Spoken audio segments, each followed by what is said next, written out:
Hello,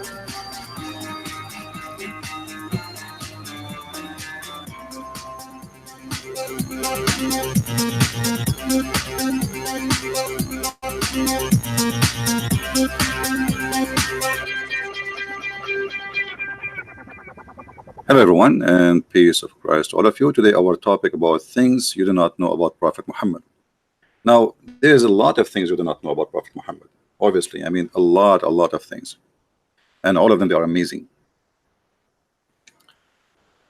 The more you read about Prophet Muhammad, the more you will go crazy.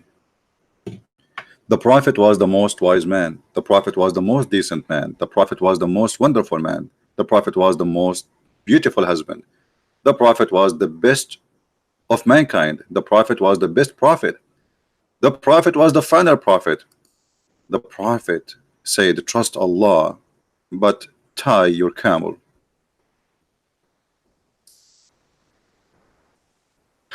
I don't know really what to say. Each time the Muslims they make articles about their prophet, I feel clearly that Muslims they are trying to say to us, worship Muhammad and tie Allah.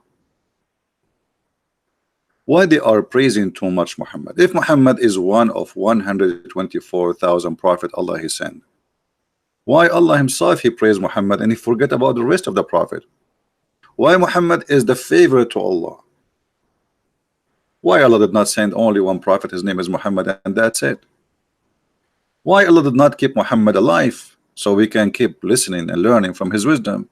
He kept Isa, and who need Isa now? I mean, Isa is in heaven supposedly, and Allah is not sending him now. Why Muhammad he came 600 years after Isa, which is supposedly Jesus? Why between the 600 years and Muhammad Allah he was mute, strike, don't want to talk? All those stories are funny and silly and stupid.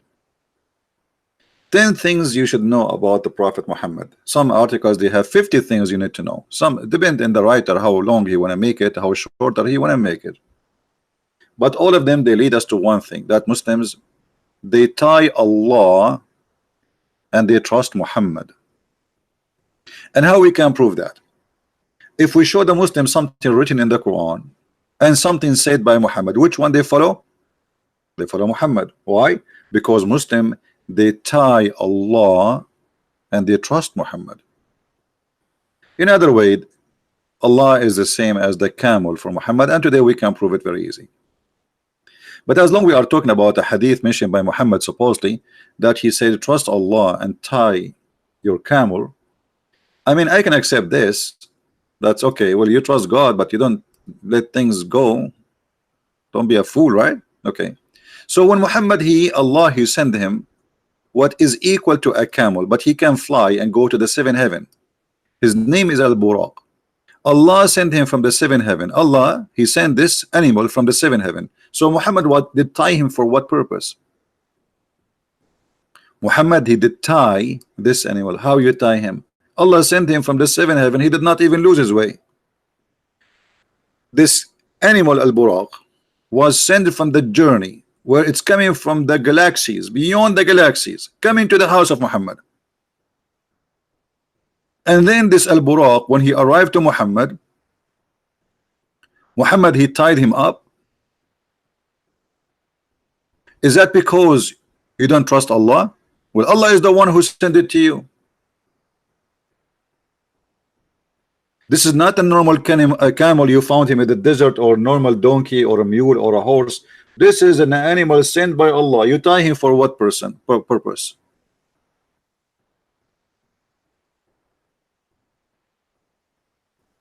Here you notice that Muhammad he do not know even how to fabricate a lie.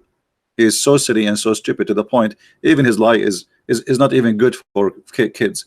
You know, we have God, he sent me an animal from God knows where, millions of billions of miles away, and then what? I tie that animal in the wall,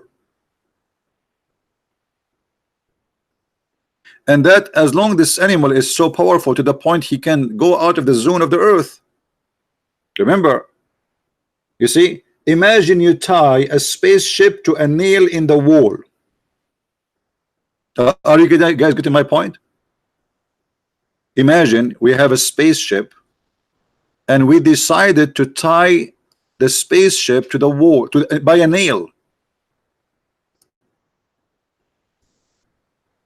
I mean, who is the stupid who can believe that a little nail in the wall can stop this spaceship from flying? So how Muhammad, he was able to control this powerful animal? Because you see, remember, in order to go out of the zone of the earth, you have to have, even if it's like a normal creature as an animal, like maybe have a blood, etc. We don't, you know, this is what Muhammad described him.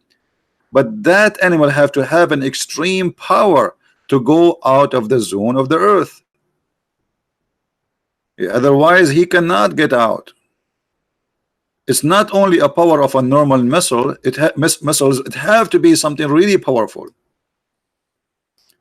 So then we tie him with a nail in the wall,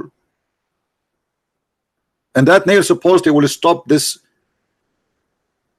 amazing creature who can fly the galaxies, who can leave the earth.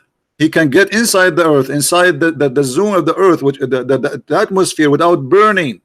How powerful this animal is. Yet Muhammad is tying his animal with a nail in the wall. Some stories, they say that Jibril, he put his finger in the wall, he made a hole in it, and he tied him with it. Imagine we tie this with the wall. Who is the fool who will believe in such a story? So yes, Muhammad, he said, trust Allah and tie your camel. But can we trust Muhammad and his stories in order to trust Allah? I don't think so.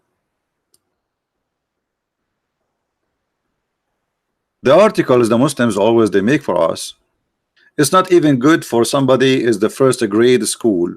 Somebody is 7 years old, 8 years old, even 10 years old.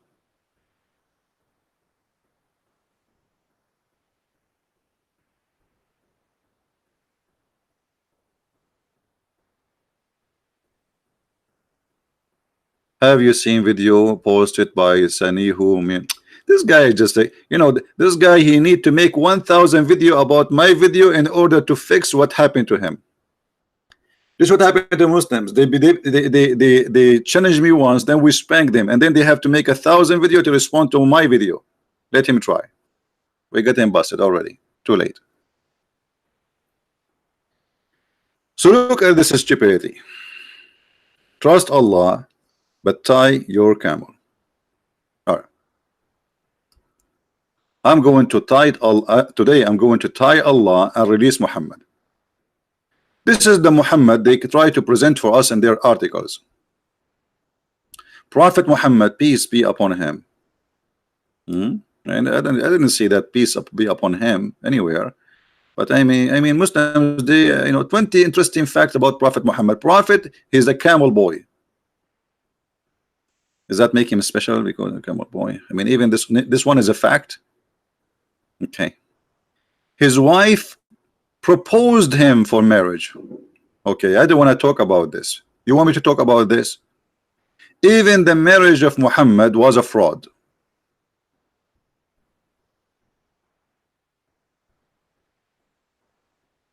Even the marriage of Muhammad was a fraud. Let us get some reference so people will not say we are making things up. Khadija, she proposed to marry him according to the Muslims.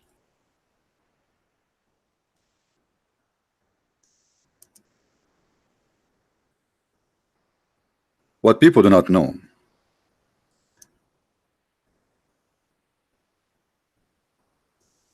that Khadija was a lot older than Muhammad.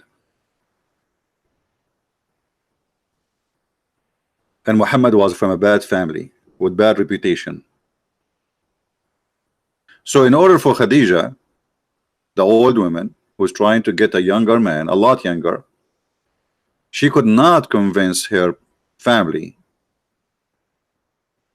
to accept this man who she wanted to marry. And why she want to marry? He is young, working for her. He was subdued. She ordered him. He do everything. Perfect toy. And here we need to ask ourselves a question. When Khadija, she proposed to Muhammad, what happened next? Let us see the story, and I want you to be the judge. How a person like this can be considered a prophet of God. And I will not show the story from a Christian resource. I will show it to you from Islamic resource, as usual. This is the book of Musnad Ahmad. Let us show it on the screen. I was just picking up the reference. The book of Musnad Ahmad, Imam Ahmad. And by the way, Imam Ahmad, when the Muslim want, he is strong. His hadith is strong. When they want, he is nothing. He's stupid. When they want, it's up to the mood, you know, up to what you are showing us. If you are showing us a story like this, we will reject it. Hadith number 242846. Let us show the whole screen so everybody can read, in case there is somebody who speaks Arabic. حدثنا أبو كامل حدثنا حماد بن سلمة عن عمار عن بن أبي عمار عن ابن عباس etc. that the Prophet Rasulullah صلى الله عليه وسلم ذكر خديجة وكان أبوها يرغب أن يزوجه. أبوها, read carefully guys. Ibn Abbas reported from that the Prophet of Allah, he mentioned Khadija, and her father, he will not accept him. فصنعت طعاما وشرابا فدعت أباها وزمرا من قريش. So she made food, drink, alcohol, and she invited her father, and this is obviously, that's mean that Khadija, she is a growing, very old woman, live by herself. She do not need her daddy to live with him, but still this is a tradition that the family should accept. So she made food, drink, and she invited her father and people from Quraysh. They ate فطعموا وشربوا. They ate and they drank. حتى ثملوا, until they got so drunk. فقالت خديجة لأبيها إن محمد بن عبد الله يخطبني فزوجني إلى إياه فزوجها إياه. Muhammad, he's asking for my hand. The guy's drunk now. I have no idea what he's saying. Muhammad, he want to marry me. Please let me marry him.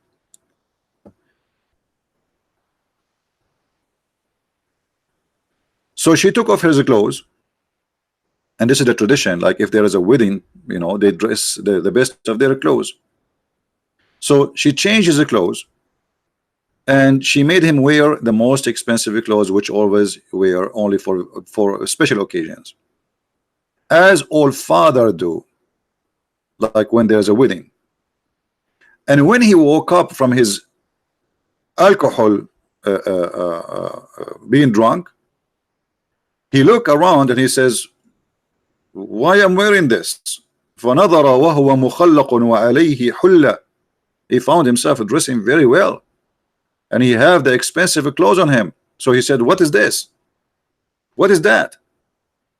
And she said, Khadija, yesterday you married me to Muhammad. He said, I will marry you to this orphan. And obviously here, because he's a poor man, the son of Abi Talib, bad family. I swear by my life I will never do that.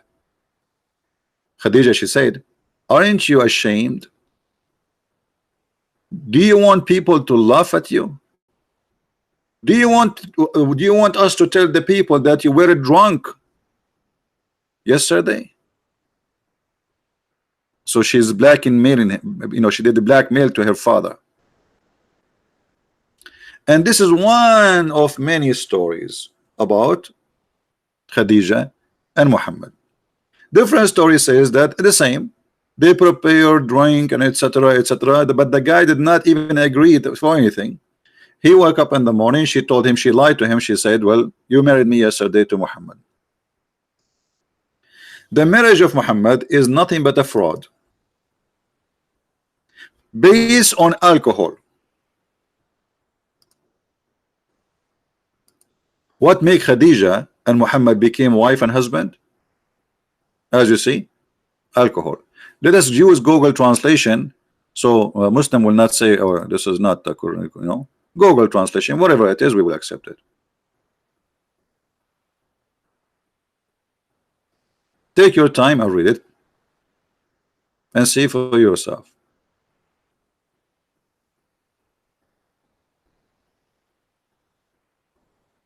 She drunk him. She made him a drunk. So he is not aware of what he's saying, what he's talking, and what's happening around. The guy, he woke up in the morning, he found himself suddenly became the father-in-law of Muhammad, and Muhammad in the bed of Khadija already. This is how Muhammad started his prophethood life, by fraud and by alcohol. Can Muslims say I'm lying?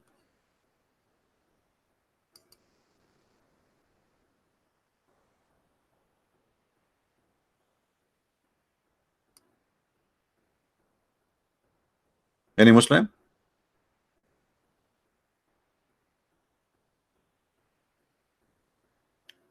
So the first thing we do not know about Muhammad, that he is willing to marry a woman, she is a lot older than him, just because she is rich. She has many husbands before him, just because she is rich. Now, by the way, I'm not against any man to marry any woman of his choice, as long as she is a woman. Who cares? I mean, this is something personal. But here, he is not marrying her for the money. I mean, for who she?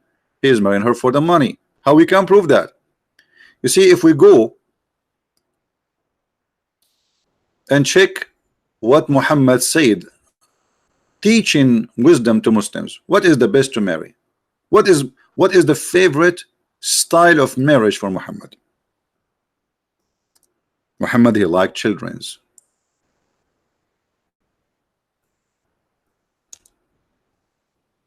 He like children's in the bed. He don't like women who they are old. He don't like women who they are widow. Who don't like women who they are not virgins. And the story is in front of us, and this is sahih. To the point, Muhammad not only he don't like it, he is advising his men to leave their women who they are widowed. And he was asking one of his men, his name is Jabir, why you don't go and find a virgin, a child? The man is married exactly to a woman like Khadija, but not like Khadija in the age. Let us say she is younger than him, but she is not rich. Muhammad, he did not like the idea. Muhammad, he don't advise him to do so. Muhammad asked him, did you marry? Huh? He said, yeah. He said, is she a virgin or a one previously married? I said, well, a woman previously married.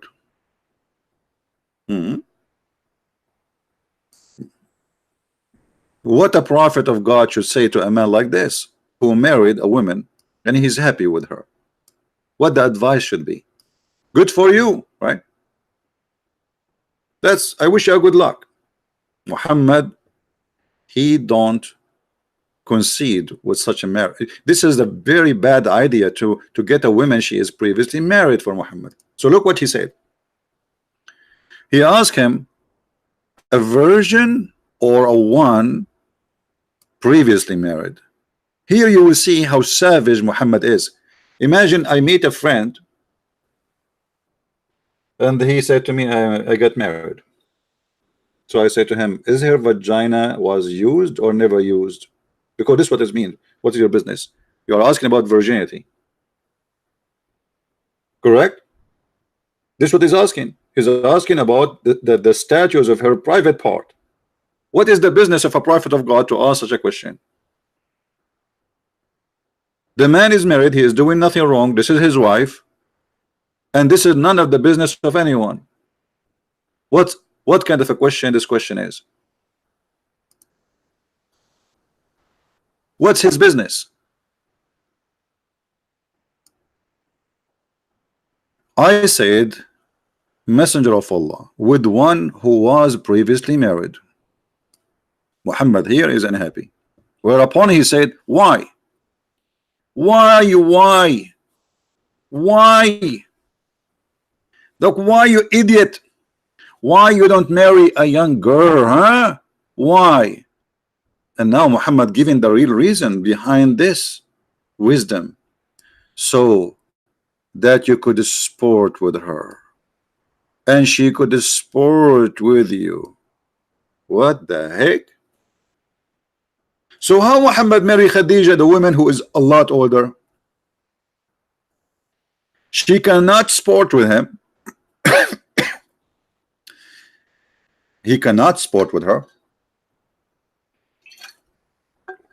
and she is a widow, and she is not a virgin, and she is not young, which mean none of those requirements which Muhammad prefer for marriage exist in Khadija. Do you see it?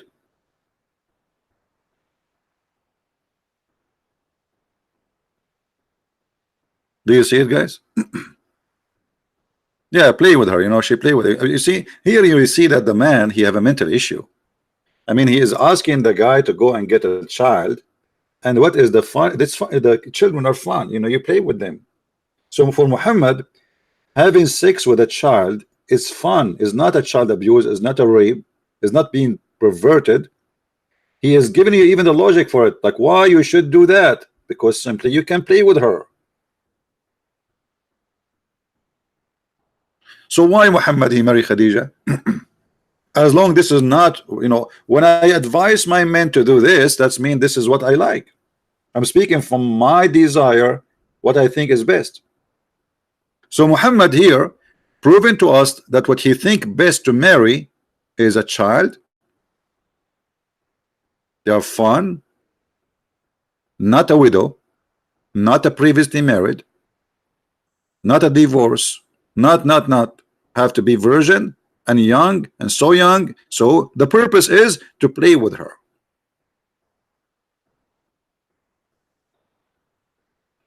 So why Muslims do not know, and why the Muslim don't tell us in their article they make that the Prophet was, number one, he was a perverted man. Number two, he's deceiving, because by saying to the man to do this, he is deceiving and he is destroying his family. The man, if he listen now, he will not like this woman no more. He will go home and says, get lost. I'm going to find a child. She is 6 years old like the Prophet. So what the Muslim they say to us about the Prophet is far away from the ugliness of this guy. They worship him, so they praise him and they say things which is far away from the truth. And the first thing he will notice about Muhammad, that not only he is not wise, not only he is perverted, not only he is evil, because this is evil. When you go between a man and his wife, his marriage, trying to destroy it, you are being evil. A man is happily married with his women, and this is why actually he is rushing to go back home. Why you are involved, and what's your business? For he is acting as the devil. This is the devil whispering to you, says, why you stay with this woman? Go and get someone, she is young, she is a child. And then Muhammad, he got the answer from this guy who was showing Muhammad that you are being stupid now. The guy, he said to him, well, you know what, my brother, he died fighting for you, and he left me 9 children, and I cannot marry another child to be my wife. I need a woman to take care of them. Do you see the story? The man, he gave him the reason why he did marry a woman, not a child. He said, my brother, he died as a martyr in Uhud, which means he was fighting for Muhammad, and left 9 or 7 daughters behind him. Therefore, did not approve the idea I should bring a girl like them. A girl like them. Muhammad is asking him to marry a child, an orphan, like the orphans. He have 9 children in his house and he needs someone to take care of them, so he marry a woman. So Muhammad, he said to him, or the guy, he said to him, but I preferred to bring a woman. Obviously here we see that this is a woman. Muhammad is asking him to marry a child. So we cannot marry just a girl. We need a woman to take care of those girls who they are little children's. I cannot just get another girl in the top of the 9 I have who they are children's. I need a woman to take care of them. What more proof we want from Islamic books, or we need to prove that Muhammad is an evil person? And then Muhammad, he did not concede. He keep talking. Look,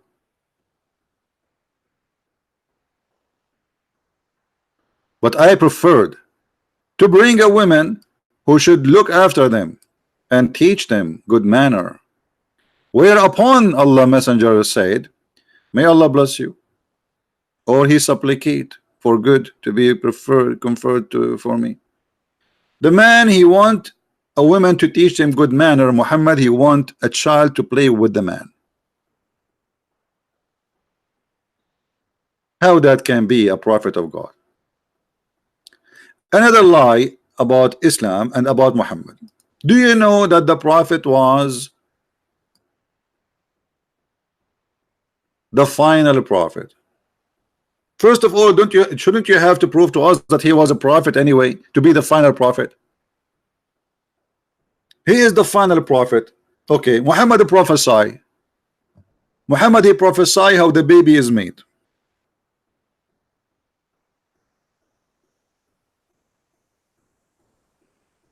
How the baby is made.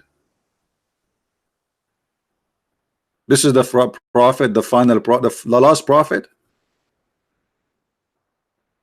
and this is what Allah told him, that the one who have orgasm first, the baby will resemble him. And here resembling not only mean the look, it mean male or female. Is that the prophet, the final prophet you are talking about?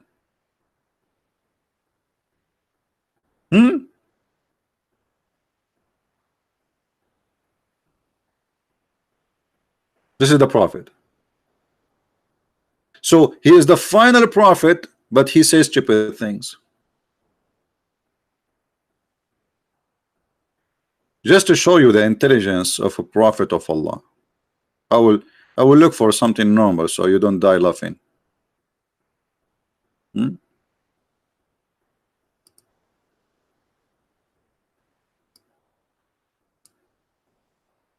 He heard Ibn Umar narrated that the prophet said, we are an illiterate ummah. Ummah mean nation.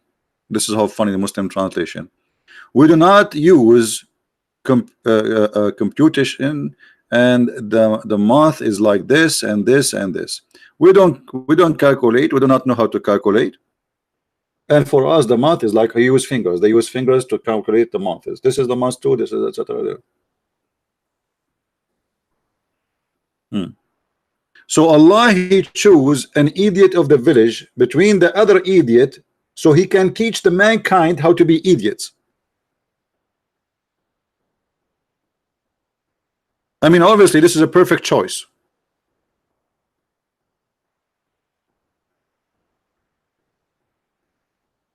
And that explains why the Quran is full of stupid things. And by the way, can the Muslims say that this is wrong? I mean, this hadith is weak? No. And that explains all the funny, stupid stories Muhammad he come with, which obviously does not come from someone have a little education. He must be ready. Even the Pink Panther would not do that.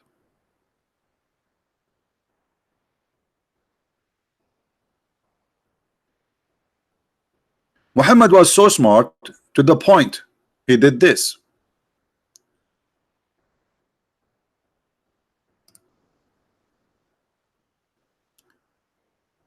Let us see.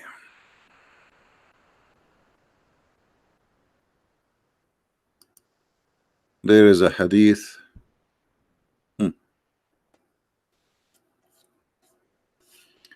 I was with the Messenger of Allah while Maymuna was with him. Those are the wives of the Prophet.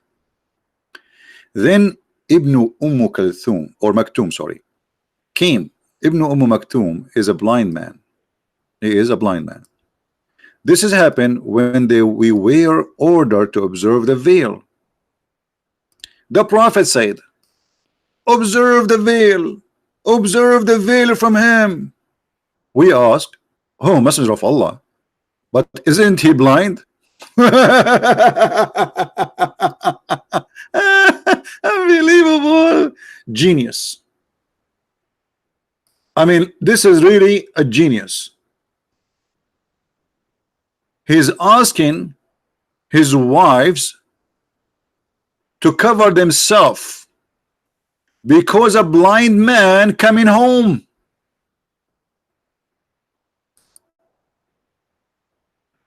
If I am the Prophet, I would do the same. So the wives, they got the Prophet busted, and they said to him, what? Isn't he?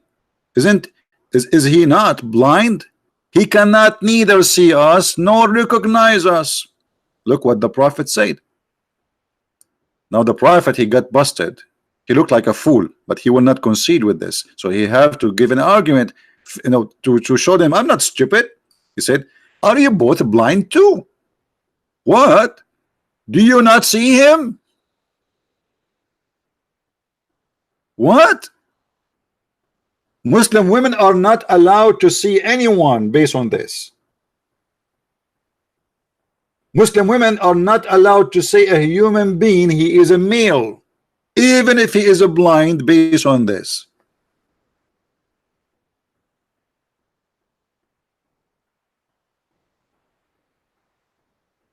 But remember, the veil is to cover in yourself, still you can see. He did not say like, he said just cover yourself, which means put extra clothes in yourself, veil yourself.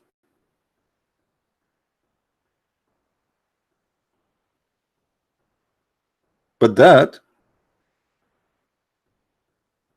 will not stop them from seeing him anyway. You just order them to veil themselves, still they can see him. And the man is not coming like he's naked. Can a Muslim woman see a man walking in the street? Any Muslim have an answer for this? Who is a Muslim would like to answer us?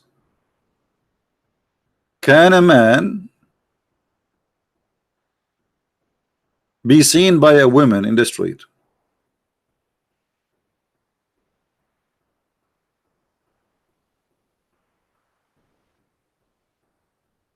Dr. Zain Khairallah Yurid al-Hiwar. Okay, well, if he want to call me, he can call me, no problem. Let me open my Skype.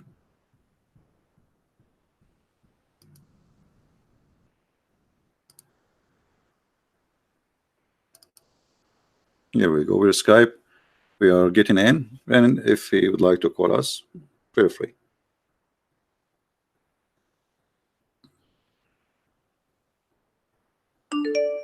Here we go.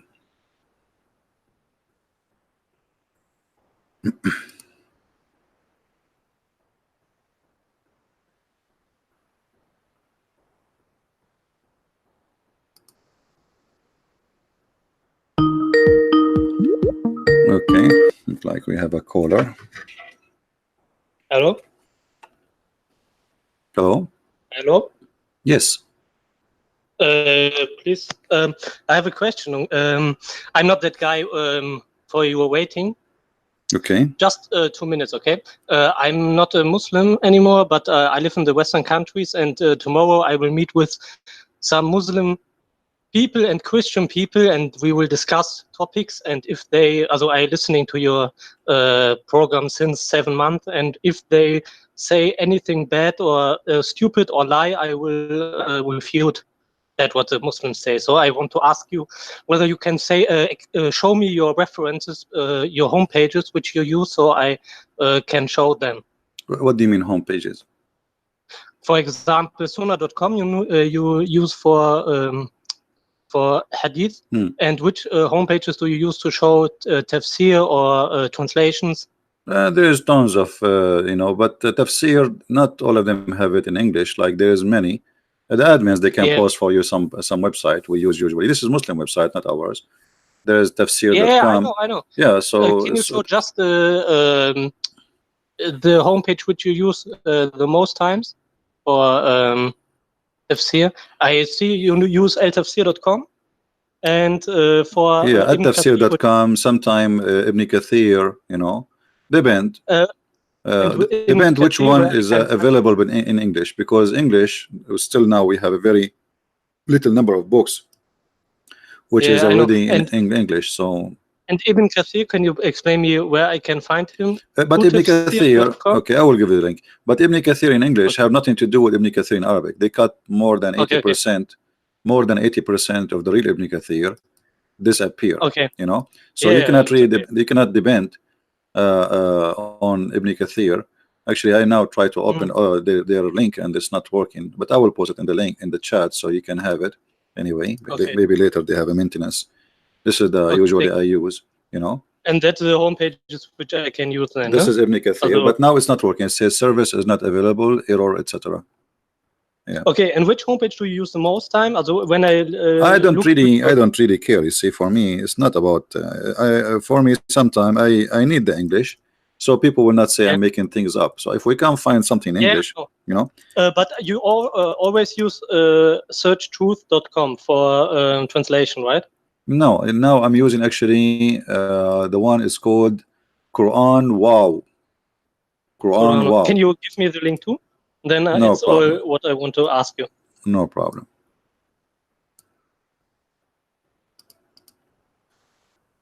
Here we go. Anything else, my friend? Thank you. No. All right. Thank you very much. Okay, then I don't want to disturb anymore. Okay, thank you. Bye. All right. Do we have any Muslim want to say something? Where is the Muslim doctor? He want to call me, he said. Where is the Muslim doctor? He would like to call me.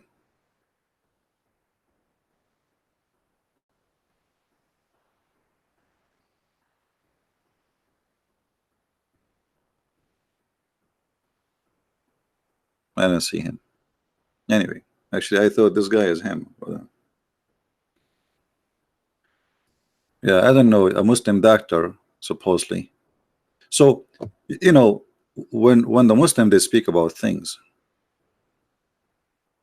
about praising Muhammad, how amazing he is. Obviously, Muhammad is not even qualified to be, I mean, this man is weird, and he is not smart, and he's far away from being a teacher for anything.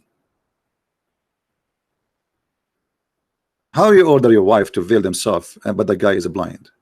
And so what if they see him? Who is a Muslim agree that according to Islam we can order women not to see men?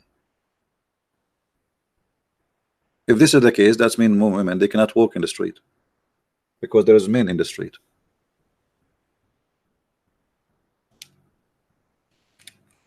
How in the world we can accept such a thing to be coming from God? So why God he gave her eyes? Just to see inside her house? Should we jail our women inside the house? Actually, this is what Muslims do in many countries.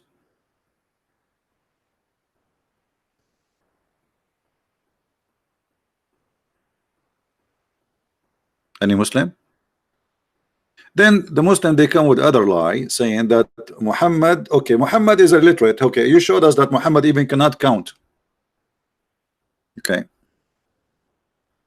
Muhammad even he used his finger to count, months. He don't even know how to count, maybe to 3 to 4. All right. So how you explain to us how the Arab, they were amazed with the Quran? The Arab were amazed in the Quran. Where? This is what the Arab said about the Quran.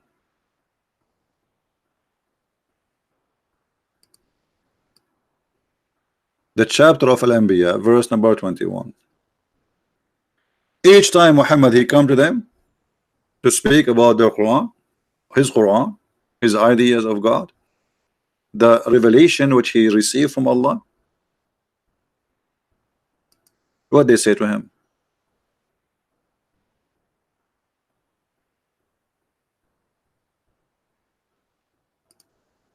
Do you see it? They say, this is nothing but stupid things. This is nothing but invented stories. This is not even a good point. What about you give us something solid as a miracle? This is nothing but this is nothing but copying from old stories from the old ancient people. We heard this before. Why you don't give us a miracle? Let him bring us just one thing of those is given to before him. So why people before him they've been given a lot of things which is amazing, and this guy he have nothing. Here we go. They heard the Quran. They are laughing at the Quran.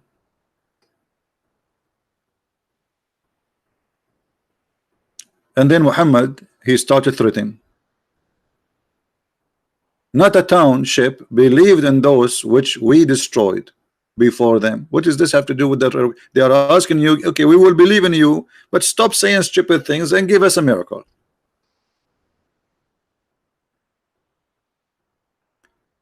And then Muhammad, he want to prove that he's right. He said to them, go and ask the Christians and the Jews. What the Christian and the Jews have to do with you? And we sent not our messenger before the others than the man whom we inspired. Ask the followers of the reminder if you know not. Okay, how you say that the kuffar, the follower of the reminder, they are corrupt, they are bad, they are liars, and now to prove yourself you say ask them.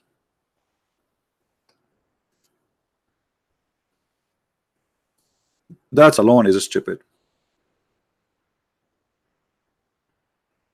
And then he continued with his madness, and he kept saying stupid things that we gave them not bodies, but they would not eat food, nor weird, you know, so they are not immoral, they will die. So what is have they are asking you for a proof?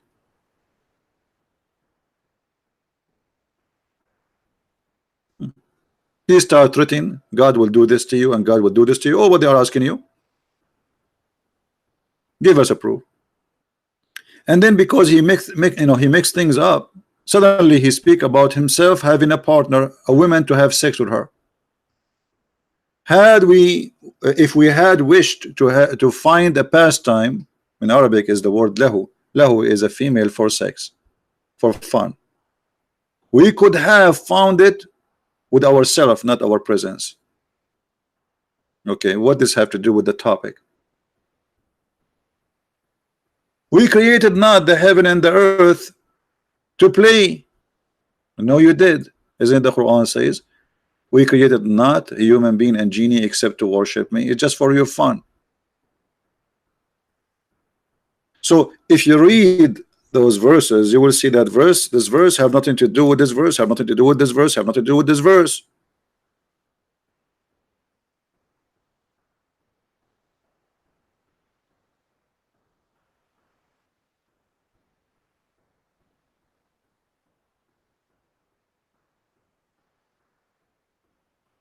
And then he said, if they are in gods beside Allah, then verily both of the heaven and the earth, both of them, they will be disordered. Well, isn't it that heaven is screwed? If this is your logic, didn't you kick Adam from the heaven? According to you, the reason if there is a problem in heaven and earth, sorry, sorry guys, I need some water. If there's a problem in heaven and earth, then obviously there's gods beside Allah, because it's out of order. Everyone do something different. Well, isn't it this is exactly what happened in the heaven of Allah? To the point he ordered the angels to bow down to Adam when he said, I'm going to create a human being. Then we see in different verses in the Quran, things is getting more stupid. Chapter 10, verse number 15.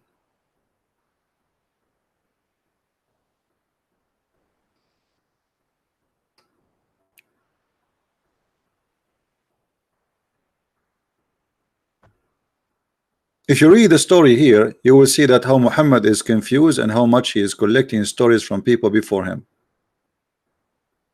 And all of it is stupid.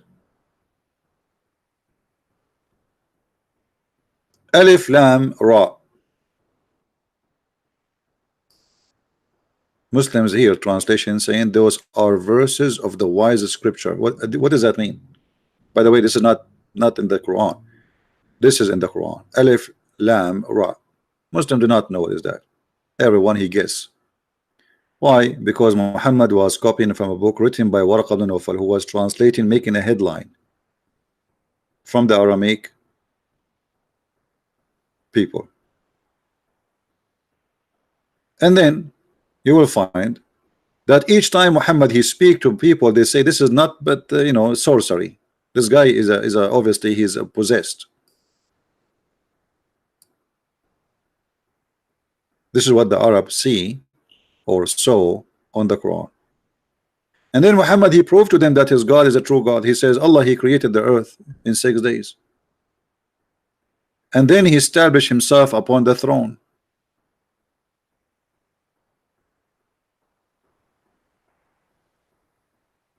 Everything created in 6 days, the heaven and the earth. But in different verse Muhammad he says different.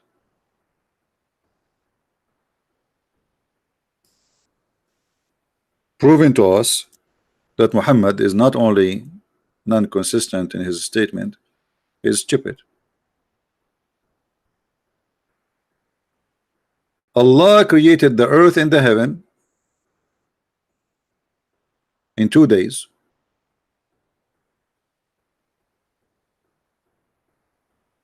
Plus 4 plus 2. 2 days for the earth.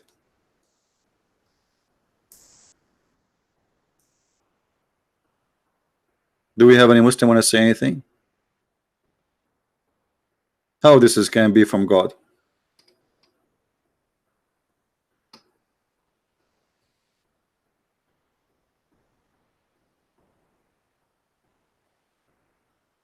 How this can be from God?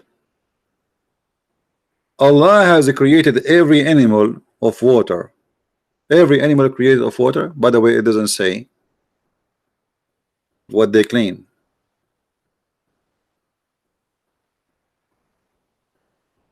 وجعلنا من الماء كل شيء حي. كل شيء حي. Let's see other verse.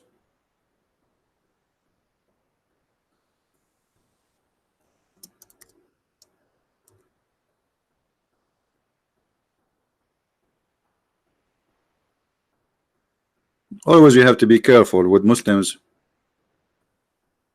translation.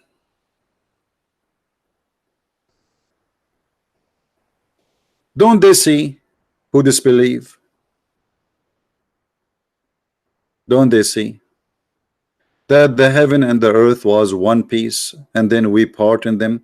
And then the Muslim now they say to you this is the Big Bang, but this is not what the Quran saying. By the way, the Big Bang is just a theory, it's not even a fact. However, the Muslim they try to adopt anything around to make Islam as scientific. So this is what they quote for you to say the Big Bang is in the Quran, but the Quran is saying that the earth and the heaven they used to be one unit, which means there was a heaven and there was earth. And according to the Quran, Allah actually created the earth first and then he created the heaven. And then Allah he separated them, and this is stupid because we are not separated, we are inside the space, we are little tiny dust in the space. And then Allah he make a bigger poo-poo. Muhammad he claimed, supposing now he's being smart, and we made it from every living thing of water. Remember he's talking about what is in heaven and what is in earth.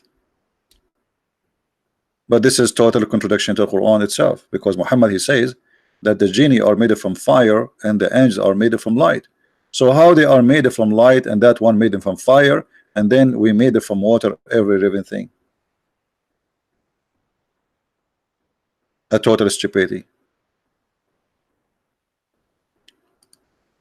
We have placed on the earth mountains, so the earth will not shake on you.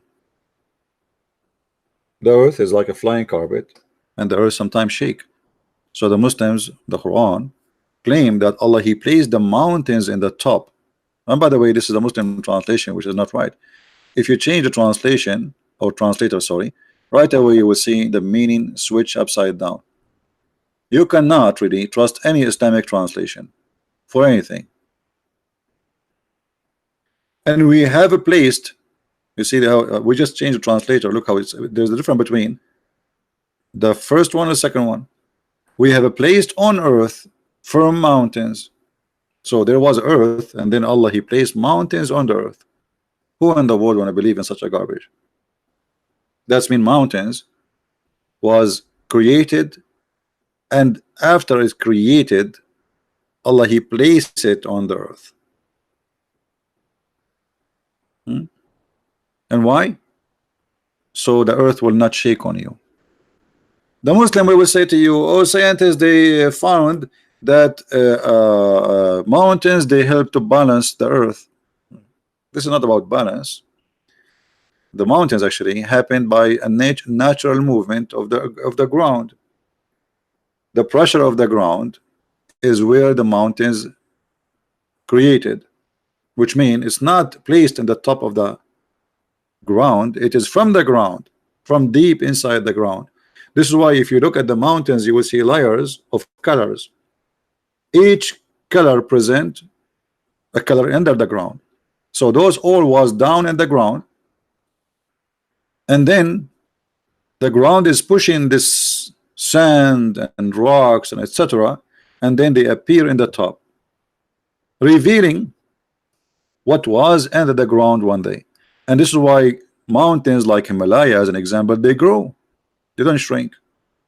It's not like a mountain created and placed there. This mountain is growing by size, by height, because the ground, the earth, push more, release, to release the pressure.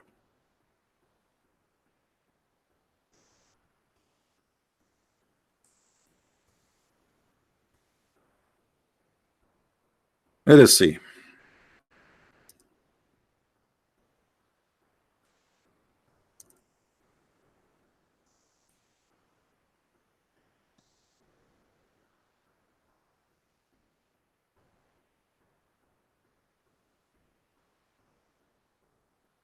Just to look for a picture so we can show you a little bit about the mountains. I'm sure more of you, I mean, all of you, you know what I'm talking about, but it doesn't hurt.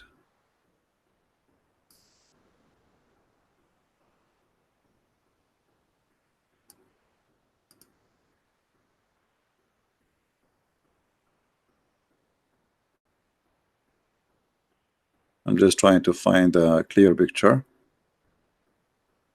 so we can use as an example.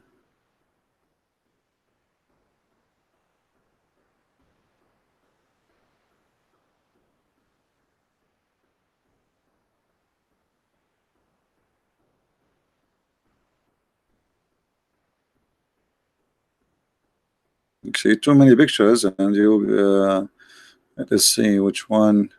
I want to see like the one is close up to the rocks, so we can show what we are talking about.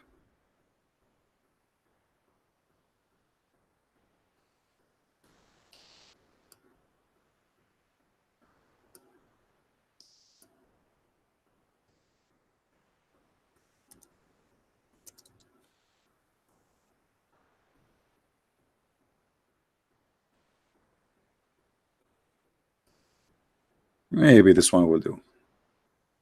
So if you look at those rocks here, you will see that there is layers of the rocks. It's not like it was not one piece. It's not one piece where it is happened suddenly. It is the ground pushing up. This is why the top actually present the oldest part of it, and the one is connected down to the ground is the newest part of it. So the more you go down, the more new the mountain is. The more you go up, the more is going to be aging as existence.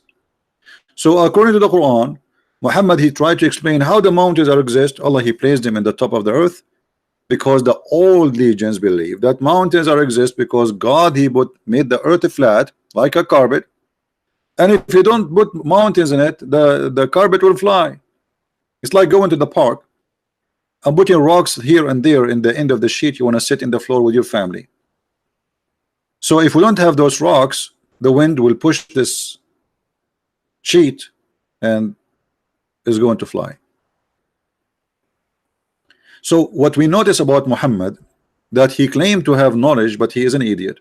And the Muslims, they try to cover up, fabricating tons of scientific miracles, which in fact nothing but hocus and funny stuff. And the Arab, as you see, they make fun of Muhammad. They did not find Muhammad speaking science. They found Muhammad that he is an idiot. We made a video before. We showed you how Allah supposedly created the earth, and how Muhammad, he don't even remember the order of the creation between chapter 79 and chapter number 41. One chapter says Allah created the earth first and then he finished the heaven. One, it says he created the mountain first and then the grass, and then after that the sky, he makes stars. And the other one says Allah, he finished the sky, he finished the stars, and then he created the mountains, and then he created the grass, and then the tree, which mean in total different order.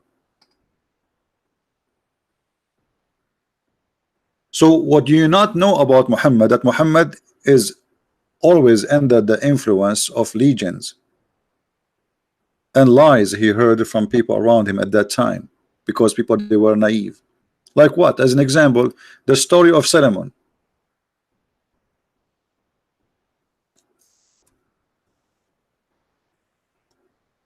Solomon, he was going in the valley of the ants. Valley of the ants. Who in the world will believe in such a thing? There's a valley, it's called the Valley of the Ant. Okay, and where this story coming from? We search, we find that this exists in the legend of the Jews.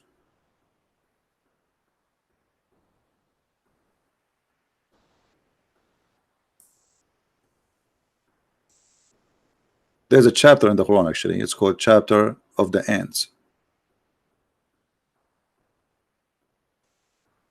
Suleiman, he have an army from chickens, from turkey, from a sparrow, from a human, from genie. He have a three kind of army: human, genie, and birds. Do you need really to be genius to find out that Muhammad, obviously he's a liar, and he adopted the stories of the fairy tale and he make it as God saying to him? Allah, he taught Suleiman the language of the birds. Okay, why Allah taught Suleiman the language of the birds? Because he have an army of birds. Hello? How the guy will give commands to the birds? How you have like a 1 million chicken and you want to order them to attack a Christian prince? What you will say to them? You have to say like bok, bok, bok, bok, bok, bok, bok, bok. So he have to speak to them. And then we find that later Suleiman, he understand the language of the ants, but yet Allah, he taught him the language of the birds.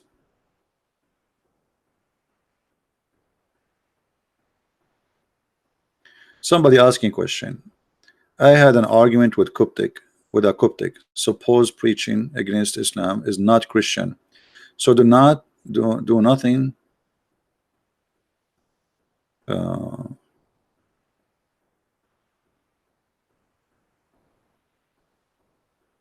I need to ask David Wood how he put the questions in the screen, because always I have to. Okay, let's see, guys, here just to answer this question, even though it's not the topic. I had an argument with a Coptic supposedly preaching against Islam is not a Christian. So do nothing and be a victim is being a Christian.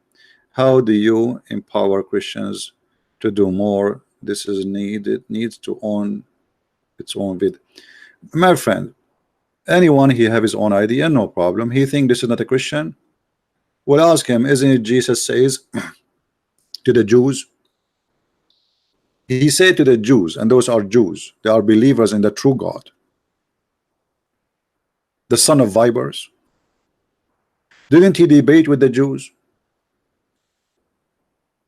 Didn't he flip the tables of the Jews in the temple? He said to him, you made the house of my father a marketplace.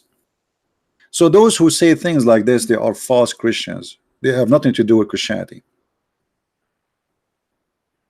A true Christian, he stands for the truth. A fake Christian, he say none of my business. No, it's your business. What he's saying to you, let more than 1 billion human being go to hell. That is not a Christianity. For us, we don't hate Muslims, we love to save them. So how the Muslim they will know Islam is false if you don't talk about it? So you are saying to them, stay as Muslim, it's okay, it's good, you will go to heaven. Isn't it the Bible says the one who denied the Father, the Son is an Antichrist? So my friend, don't let those people fool you. They are liars and they are fake and they will go to hell. Yet they claim to be Christian. Because a Christian who don't bring people with him to heaven, or he do nothing during his lifetime to bring people to the true belief, he is a false Christian. This is why Jesus said, not everyone says to me, Lord, Lord, will enter the kingdom of my Father, but the one who do his will. So those are doing his will by saying Islam is okay. Is that the will of God? All right. So don't make people fool you or discourage you. I hear this always, by the way. Many people, they say to me, this is not a Christian, you make fun of it. So, no, this is a Christian, this is very Christian. Go and read the Bible.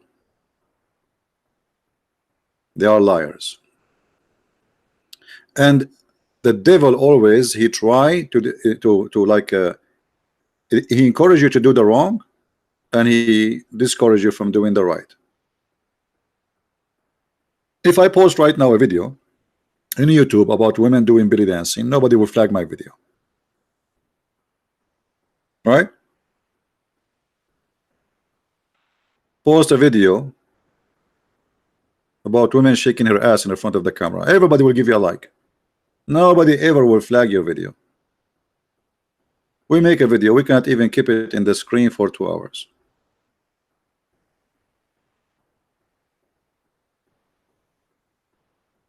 Because simply we see the truth. And this guy is no Coptic, he is no Christian. Now, let's go back to our topic. As you see here, the story in the Quran alone, in this chapter alone, proving Islam to be false. Who in the world would believe that this story happened to Sulaiman? Flying carpet. Flying carpet can fit for 600,000 chairs and all his kingship equipment in the top of it.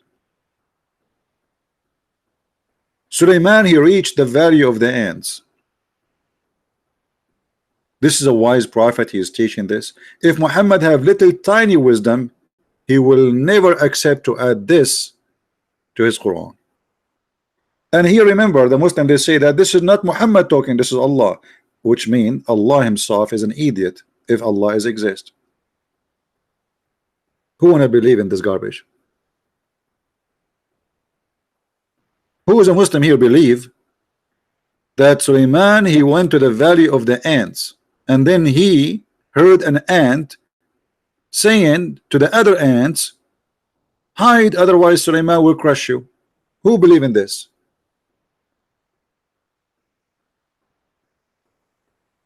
Anyone?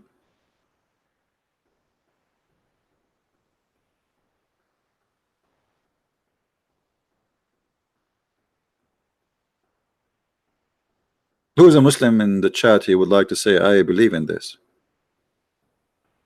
As I know, and look here, guys, by the way, this is a Muslim translation, not me. And Suleiman or Solomon, he was laughing at her speech. But ants don't talk. Ants are deaf, mute. They have no hearing. They have no ears. They do communicate either by vibration or by chemical. What he heard her speech.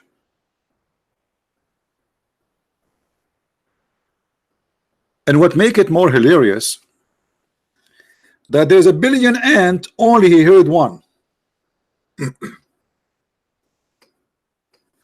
And by the way, once a Muslim, he you know, I spoke to thousands and thousands of Muslims. He said to me, okay, Christian Prince, I have a question for you. I said, what? He said, does it say in Arabic here, قالت نملة, which means this Namla is a female? I said, okay, yeah. He said, do you know that science discovered that the one who warn other ants are females? I said, okay. He said, how the Quran know that? The guy, he speak Arabic. I said, Abdul, what is the word we use for a singular ant? He said, Namla. I said, okay. I said, so what do you, I just ask you, what is the word, the only word we have for ant in Arabic? If it is one ant? He said, Namla. I said, okay. He did not get it. He's so slow. Well, this is how the Arabic is.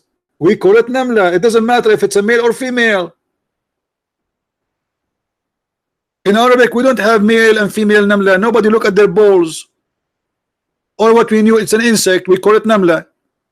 So male or female, we call them Namla. This is not a miracle. Why do that? We have another words. Go ask any Arab. When he see an ant in the floor, he say he call it Namla. He don't look at her balls. Oh, she have a balls. We call them Namla. So look how they try to fabricate all the garbage there, and they try to find a scientific thing. Finally, we found science. Do you know that the one who warned is a Namla, is an ant, female? It doesn't say that, my friend. This is the word in Arabic, and this is how we use it for centuries before Islam.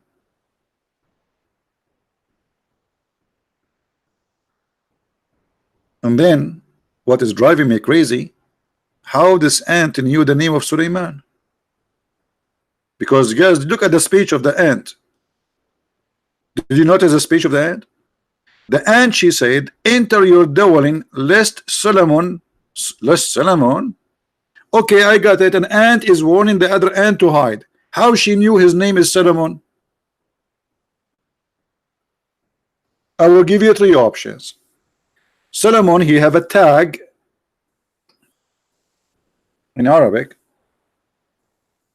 It says, I am Solomon. How she knew? She's an ant. So the verse here have tons of mistakes, stupid mistakes. The valley of the ants, where is that? There's a valley, only ants there? Only ants live in this valley? The United States of ants. There's ants everywhere. The valley of the ants. And one of the ants, what about the rest? They did not say anything. There's only one ant out of the billion ant they speak. And maybe this is the only one is holding a microphone.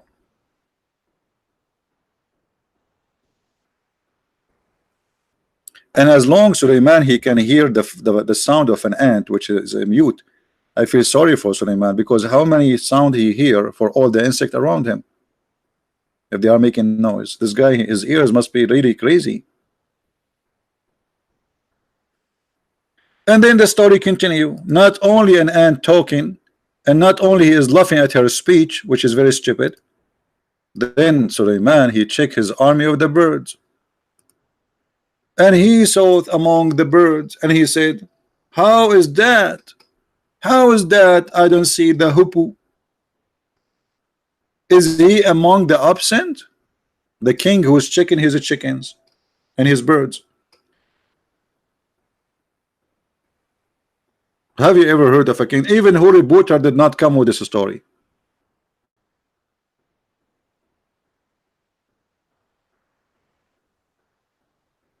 Who in the world want to believe that this is God telling us a story about a prophet? His name is Solomon.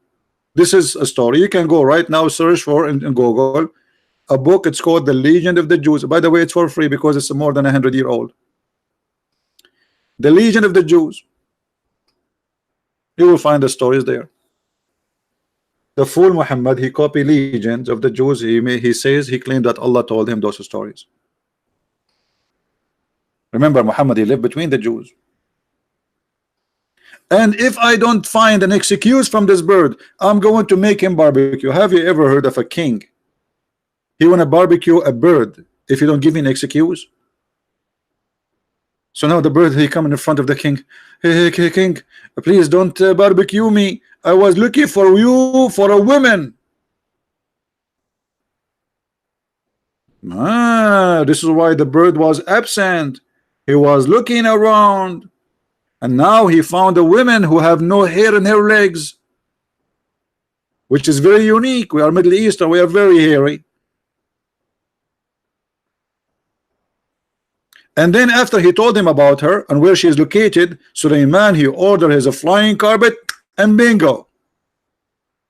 And this is God talking.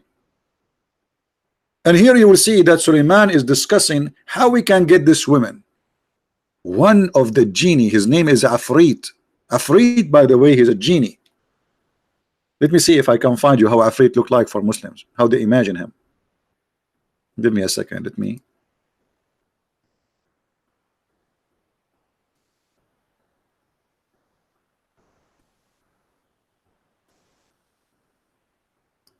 Just to show you what Afrit is.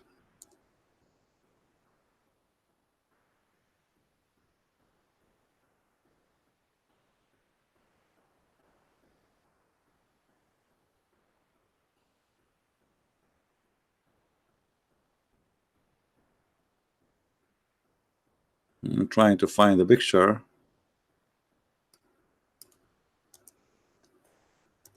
Afrit is a genie, but he is a special kind of genie. He is very fast. That's why they call him Afrit. He can bring you anything you want. Yeah, this is the Afrit. I think you saw this is like in Alibaba, etc. You know, if you see the story of Alibaba, this is the Afrit.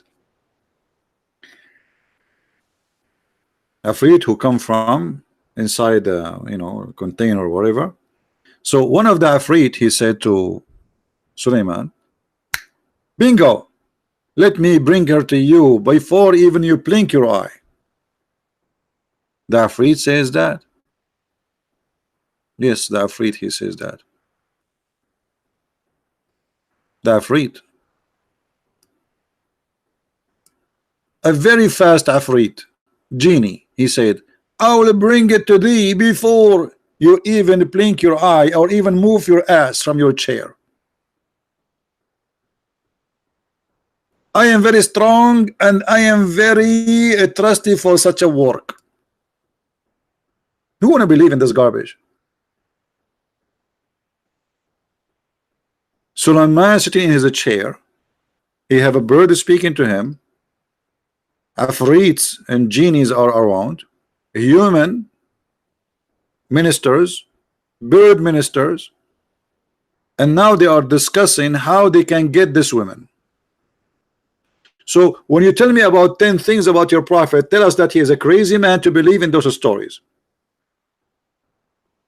Why Muhammad in his time, he did not notice that this is stupid? How idiot he is to take those stories claiming that Allah told him this.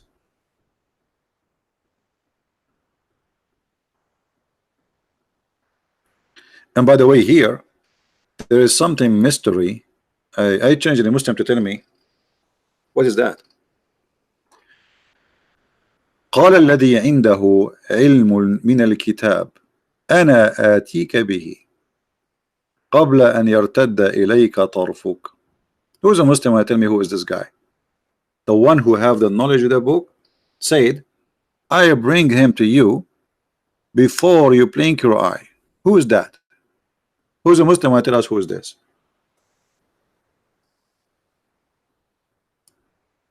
Anyone?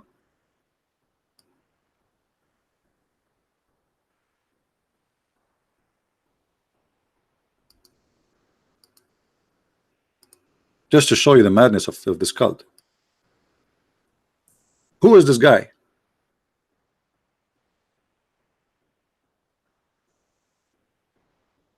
Anyone knows? Who is this guy who have the knowledge of the book? Which book? And how he can bring that woman so fast before even he blink his eyes? Who is this guy? Is he a human?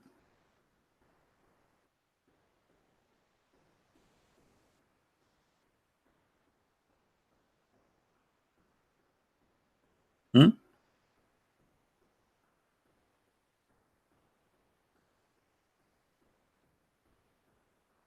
I don't see any comment from the Muslims.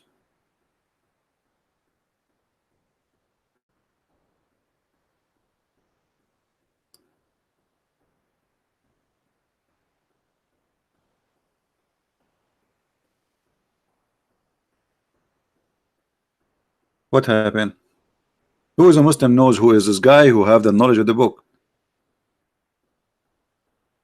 I'm just giving you a chance, all of you, to see that Muslims, they have no idea what is written. And what is this? The guy, I mean, what kind of a book? He says the one who have knowledge of the book, he says that. Who is that? How we will know now who is this? Jibreel? No, not Jibreel. Anyone? If you read the Islamic interpretation, you will get dizzy. Everyone give you his own interpretation. The edge or the end of it, we arrive to a guy, he is a Jew. And his name is Asif bin Barkhiyah. Let's go and see Islamic in English interpretation. Hold on, let us see.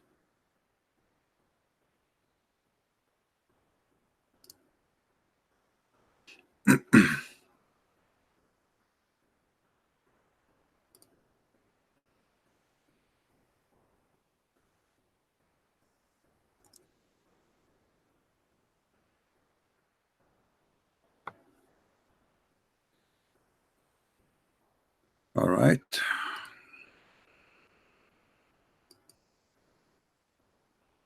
Again, this is the Islamic interpretation, not mine. I'm not the one saying what you will see in the screen. It is what they say. All right. This is the website of the Kingdom of Jordan. Finally, it's working today. So thank God. Usually nothing works in this website, the same as anything in Jordan. The one who had the knowledge of the revealed scripture, and this was one. This one was Asif bin Barkhaya. They are trying to make it like a Jewish name. Now, who is this Asif bin Barkhaya? Where the name is coming from?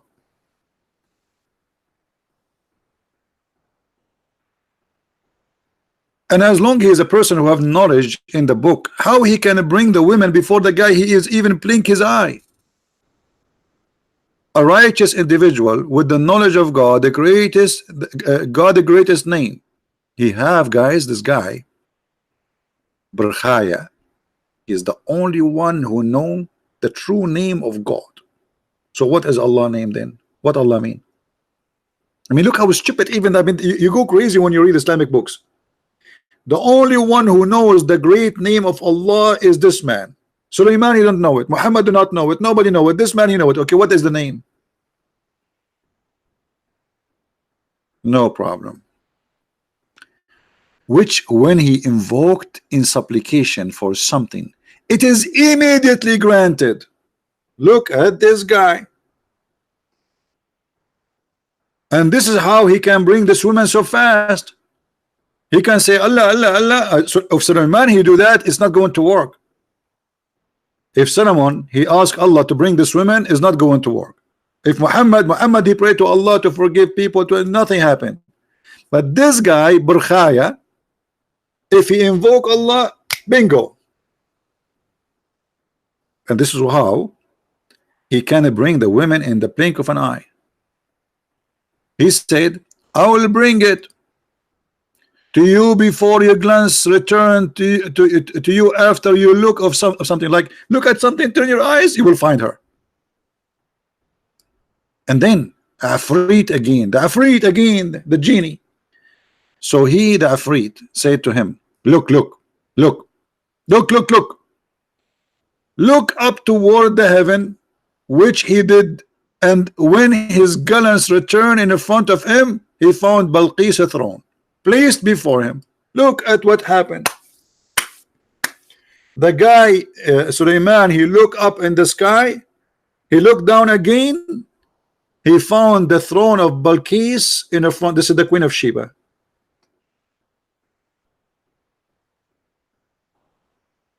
This is a story, and this is a Quran.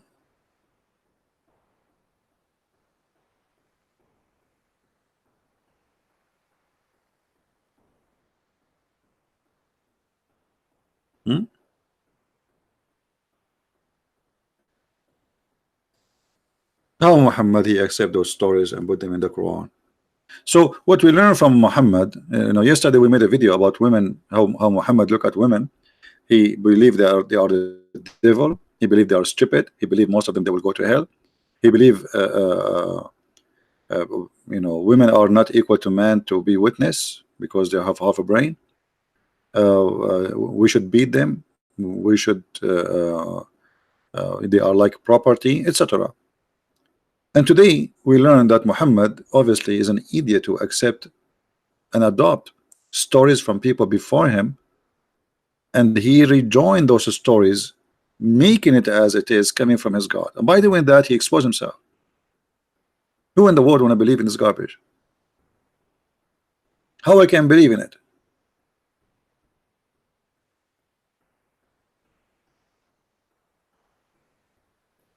And then you will notice that Muhammad not only he adopted stories before him, he is a thief.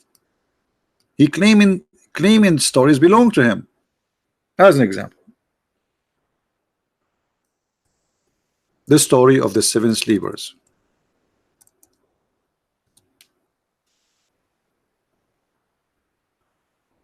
The 7 sleepers is a great example of the thief Muhammad. 7 sleepers, you can search it. It's a story written hundreds of years before Muhammad by a bishop from Syria. His name Yaqub. And this story is not real. It's a fiction story about Christians being discriminated, tortured, and because at that time they were suffering. So this author, he wrote this book as an example about the victory will come. So he told, like, it's a fiction story made for youth, even made for kids. It's not made for every adult. That have patience, we are discriminated, but we will be victorious. So the story is about a group of young Christians who've been discriminated, and they chase them to kill them. Then they hide in a cave, and God, he made them sleep, and he put an angel guarding their cave for 300 years some. And then after that, when they woke up, they found everybody around them became a Christian. This is what the story, it's a fiction story. Muhammad, he took it, he put it in the Quran, and the Christian, they were dying laughing at Muhammad doing that, because this is a fiction story. And not only Muhammad, he put it in the Quran, Muhammad the idiot, because he was trying to copy the story from others. You will see here in Arabic, it says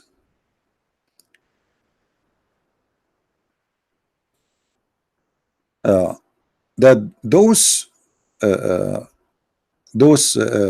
guys, they have with them, it says وَكَلْبَهُمْ. Kalbahum in Arabic mean dog, but all of us, we knew that in Islam dogs are dirty, they are najis. Actually, if you keep a dog, Allah take from your deed, you go to hell. So how the dog appear in this story, and he is the one who's guarding them?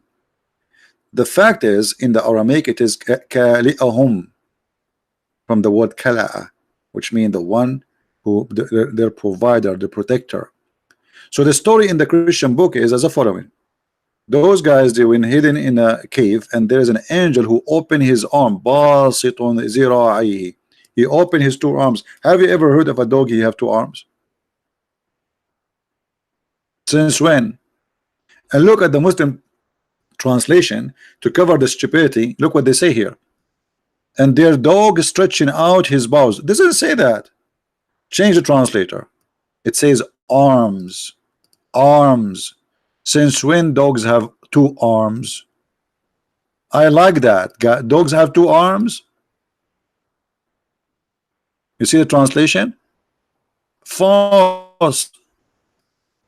It is two arms, but the Muslim trying to hide what the Quran is saying, because how we can explain how the Quran have, how it says he have two arms. Look, all the translations saying the same here. We will keep changing until we find one of them is truthful.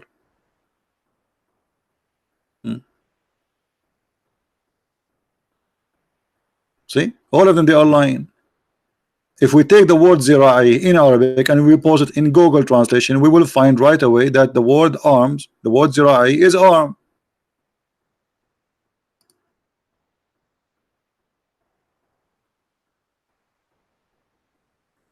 That bada in Surah 68 verse 13 does not mean after. Bada. Okay, we will go there after we finish this. You see all the translations saying they are stretching or stretching, but the fact in Arabic it says zira'i. Why? Because Muhammad, he did not understand in Arabic, the Aramaic language. He thought this is kalbahum, which means their dog. However, this is a fiction story. Muhammad, he took it, he put it in the Quran, and you will see how silly the Quran is by reading this verse alone. Some people, they say, speaking about those seven sleepers, so the people will say now, they are three and their dog is now is the fourth, and some they say they are five and their dog is six, and some they say they are seven and their dog is number eight. I mean, what this is? Just tell us their number. And then the answer what? Say, Muhammad, only my Lord know their number. So what is the number? What the point of saying some they say they are three and their dog is number four? Some they say they are four and their dog is number five. Some they say number six and their dog is number seven. Some they say they are seven and their dog is number eight. Give us the number, man. What okay, obviously this guy, he do not know. They ask him, okay, how many they are? Because Muhammad is a liar. Each time he tell the story, he tell it differently. He's not sure really what the number is. So they are asking him, okay, what is the number? And he was afraid to give the number because it's going to get busted. So he said, some they say this, some they say that, some they say that, and Allah only knows. And not only that, look how silly. My Lord knows their number. No one know them except a few. You just said no one know them except a few, and my Lord know the number. So what the number? You just said only few knows.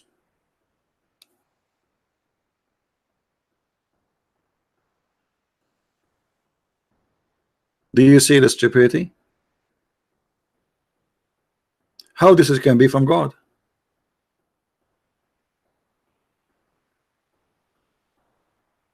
Now, somebody about chapter 68 verse number 13, he says does not mean after.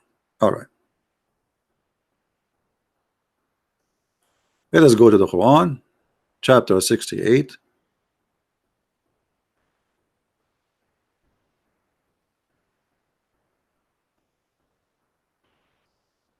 All right, and then we go to verses 13. It says so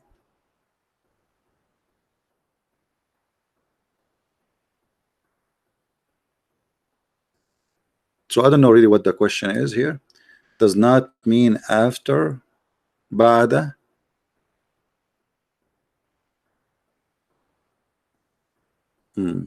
So here he was the word ba'da does not mean.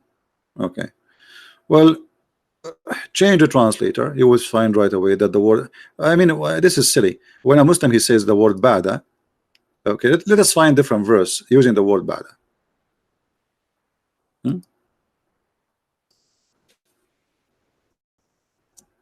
And you will find it's mean after that.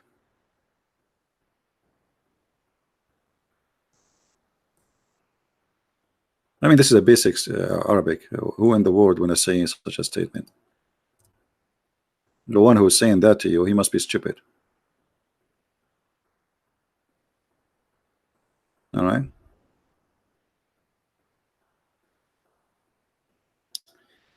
Uh, if we go to this verse, this is the word bada, and this is the translation.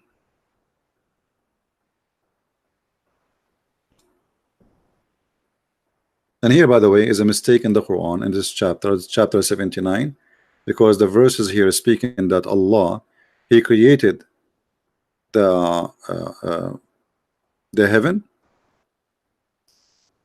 and then He created the day and the night, which mean the sun, the stars, and then after that He start walking in the earth and He make it flat, and then after that He made the water and grass, and then after that He made the mountains. But this is totally different from the chapter 41, where it says totally the opposite. You can check it out.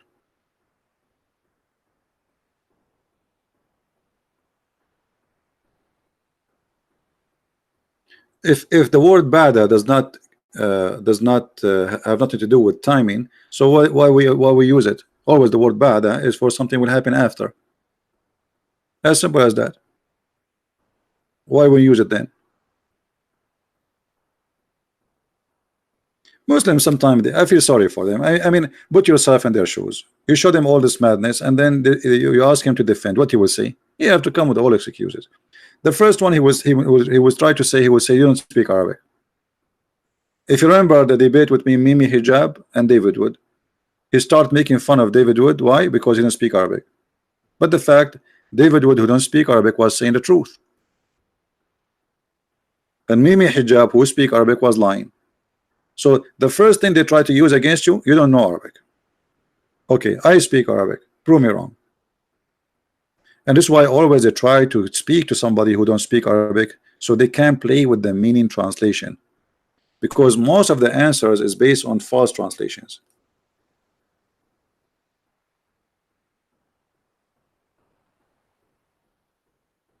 No, not 99%, 100%.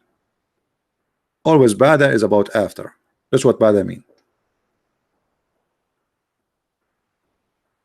Bada always come as after, doesn't come as something else. There's nothing else. Until now, we don't have any Muslim really trying to contact me. He wanna call me. I don't see anyone.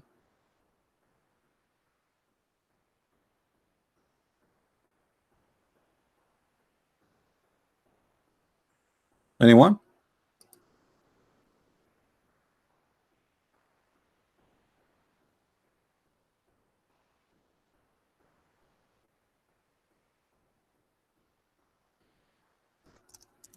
Who is a Muslim would like to call me? I'm not going to ask you any question.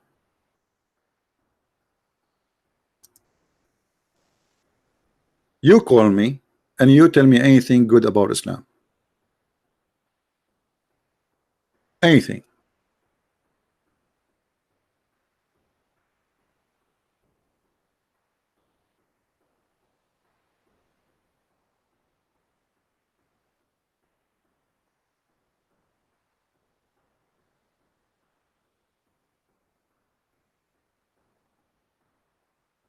Anyone? So as you see, Islam is the Muslim, they try to very much to praise Muhammad, make him the most amazing, the wonderful, but Muhammad was not even normal person. I have to agree, he was not a normal person. He was a madman. There's no question about that. Even the Muslims, they admit that Muhammad was not normal in a negative way.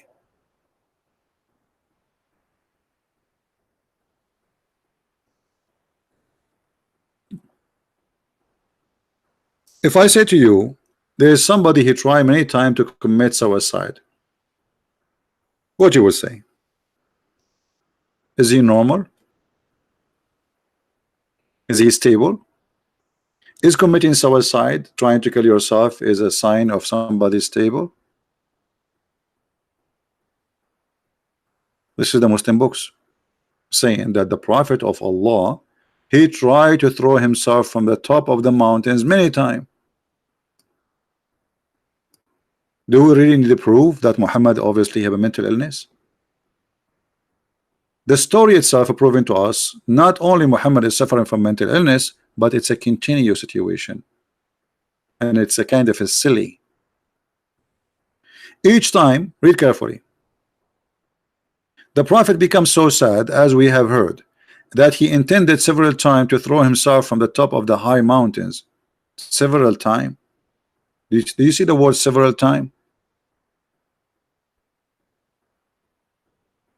Why Muhammad trying to kill himself several times? What he was trying to, what lead him into such a point? I mean, you are lucky, you are prophet of God, you are the final prophet. Allah, he gave you power of 40 men in bed. Even me, I don't have that. I have 39. So why a man like this, the best of the booty, as many women as you wish, fifth of every attack, and yet you want to commit suicide? I mean, what's wrong with you? Several times, and look what happened. Each time Muhammad, he tried to commit suicide, what happened? This is Muhammad's story, remember, because he is all alone there. And every time he went up to the top of the mountain in order to throw himself down, Jibreel, again Jibreel, here we go, Jibreel is coming. Jibreel would appear before him and say, oh Muhammad, you are indeed Allah messenger. Okay, so what the reason Muhammad want to kill himself? Muhammad don't believe he's a messenger. Do you see it?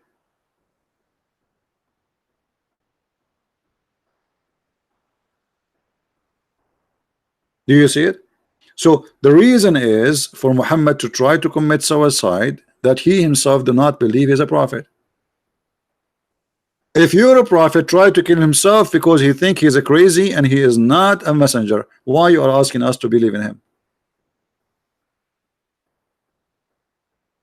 And then after Jibreel, he says to him, you are truly a messenger of Allah. What will happen? Read carefully. Whereupon this, his heart would become quiet, and he would calm down and would return home. Wonderful. Just he told him, you are truly indeed a messenger of Allah. Muhammad, he cooled down. He was like, leave me alone, I want to kill myself, don't hold me, stop touching me, I want to jump. And Jibreel, he says, Prophet, just stop, indeed you are a messenger of Allah.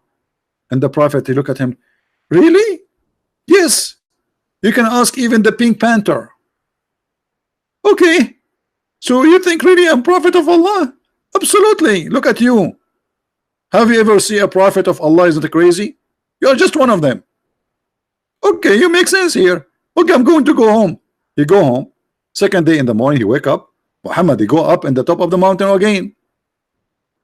He climbed the mountain, and whenever the period of the coming inspiration used to become long, he would do as before. Like, what the heck with this guy?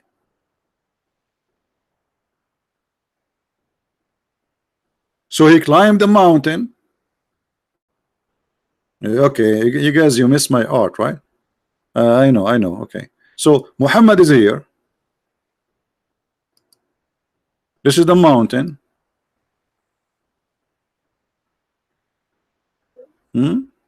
This is the mountain, and Muhammad, he climbed the mountain.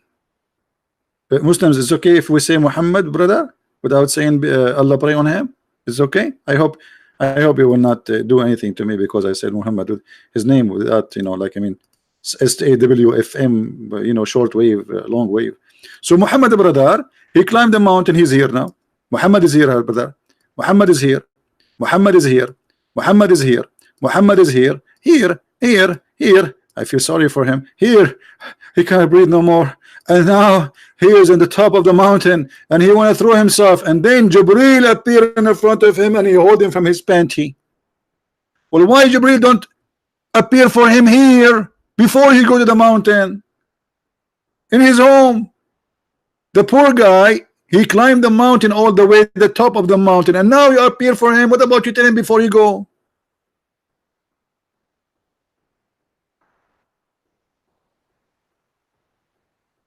Don't you think it's too late? Why you don't stop in the front of the door of the house? You know what he's going to do. Tell him, Habibi Muhammad, you are a prophet, Muhammad. And the prophet will look at you and says, thank you, he told me before, because I was going to throw myself from the top of the mountain. You believe it? Habibi Muhammad, don't do that, Muhammad. Here we go. I told you before you go to the mountain, you climb all the way. I think Muhammad was trying to lose weight. So he do hiking, and God knows how hard it is to climb a mountain. And then when he arrived in the top, Muhammad, he said, Jibreel said to him, Habibi Muhammad, don't do that, Muhammad. Muhammad, he says to him, leave me alone. Leave Brittany alone. I want to commit suicide. I'm sick of this life. I hate myself. Muhammad, Habibi, don't do that, Muhammad. You cannot even jump anyway, Muhammad. I'm holding you from your belly button. You cannot do it. Leave me alone. I want to commit suicide. I hate myself. I'm not a prophet. And then the angel, he says to him, as same as before, he says to him, truly, truly, you are a prophet. And this is how you convince him as a prophet, just by saying to him, truly, truly, you are a prophet. I mean, how easy it is. You say to a guy, truly, truly, you are a prophet. He became like, okay, I am a prophet. Okay, I believe you. A second ago, he was going to kill himself. A second after, just because you said to him, indeed, you are a prophet, right away he said, okay. Okay, why you don't remember that yesterday you told him the same? Why second day is doing it?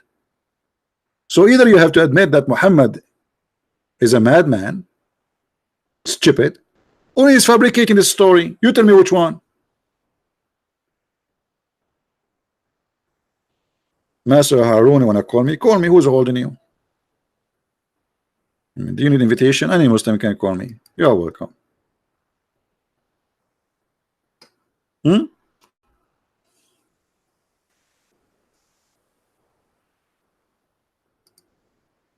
Any Muhammadan? What do you think? So what the Muslim don't tell you, that Muhammad, obviously, additional to all the madness we showed you, he have a mental illness. We mentioned to you many times before that Muhammad, even he imagined himself doing things, but in fact he never did. And the Muslim explained that by saying he was bewitched. But the bewitching thing is always an excuse for the Arab because the Arab, they don't know what's happening. When somebody have a mental illness, they can explain, so especially like suddenly he go like crazy, like he's acting normally during the daytime, and then suddenly something happened, he freak out.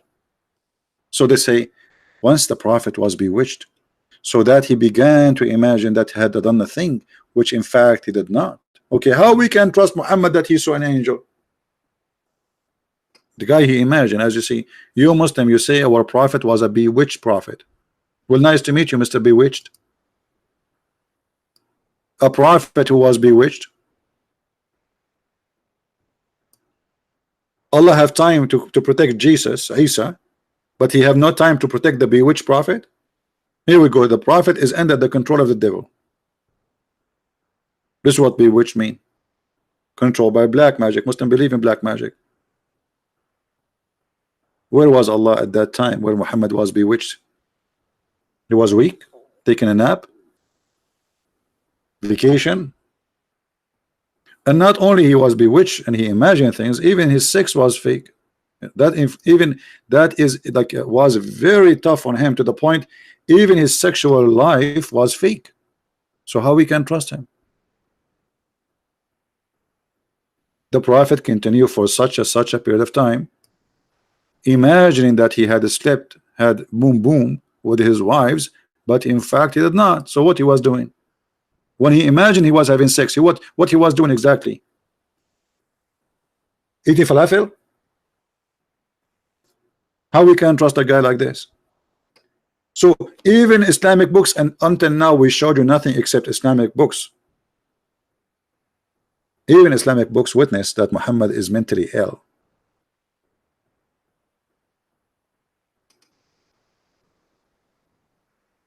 The Arab, they call Muhammad crazy too. But here you see, I can say to somebody crazy, and it doesn't mean really he is. But all those things you added together with calling somebody crazy, it makes sense he's a crazy. Yes, he is. All those verses saying Muhammad is a majnoon.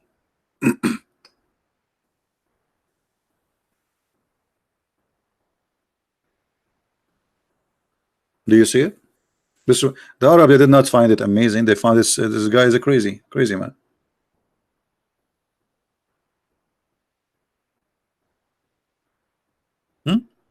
Do you see it? All those verses. He is a majnoon. He is a madman.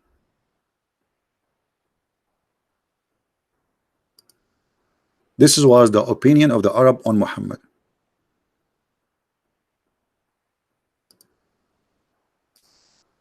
All those verses. Nobody saw him as a wise man. Nobody saw him as a decent, stable man. They saw him as a madman. And the Muslims agree. Muhammad was bewitched, according to them.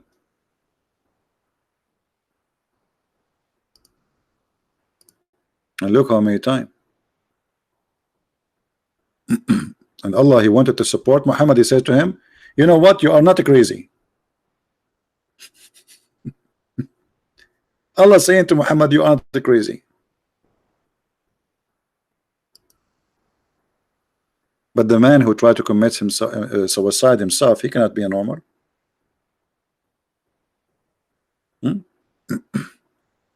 People they call Noah Majnoon before. So Muhammad, don't you are not our first one. Even Noah they call him Majnoon. But Noah did not try to commit suicide. He did not say I was bewitched, imagine myself having sex. He did not say stupid things.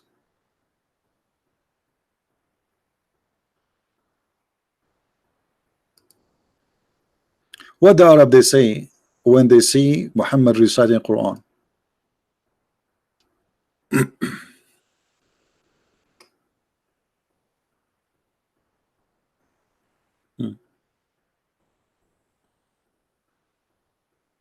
Anyone?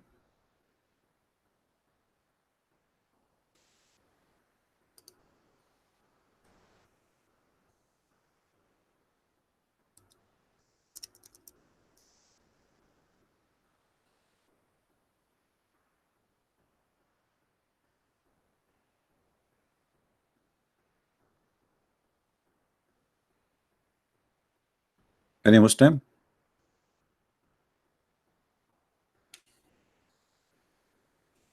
And by the way, the Quran is not a poet. It's a stupid book. It's not the Arabic is horrible. I can make 10 times better than the Quran. What 10 times? A million times better than the Quran. And don't say Jesus Akbar, my friend. This is an insult to Jesus. Akbar mean bigger. We don't worship idols, and Jesus is not an idol. Any Muslim?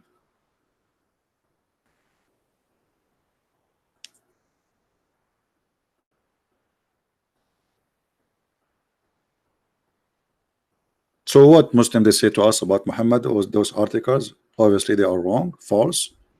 Muhammad was weird man. Muhammad was sometimes, you know, I mean, even the word crazy doesn't fit with him. Disgusting, crazy. Even the Muslims accuse him that he stole an underwear. I mean, have you ever heard of a prophet and his followers? They accuse their boss who took an underwear, and Allah he made a verse about the underwear. Allah himself make a verse about the underwear, and what the verse saying? He did not take the underwear. Okay, what about you? Tell us where's the underwear? So imagine you are the head of the universe, and somebody accuse your prophet that he stole piece of clothing, and then you say to them he is not the one who took it. Okay, who is the one who took it? You are Allah. You are the one who knows. Obviously it's Muhammad who took it. So you send a message from the 7 galaxies saying to us Muhammad did not take it. Okay, what about you? Tell us who took it. Until now it's missing.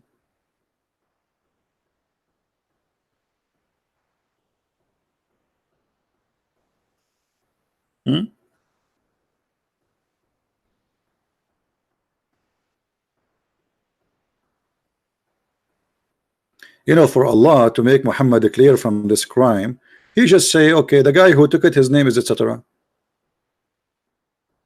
Isn't it Surah chapter 4 verse number 36?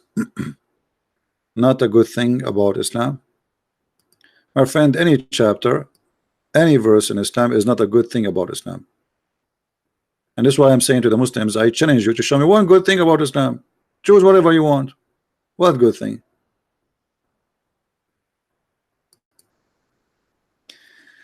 And serve Allah, ascribe nothing as partner into him, and show kindness to your parents. Muhammad saying show kindness to your parents. So what we would do with the chapter 9 verse 23?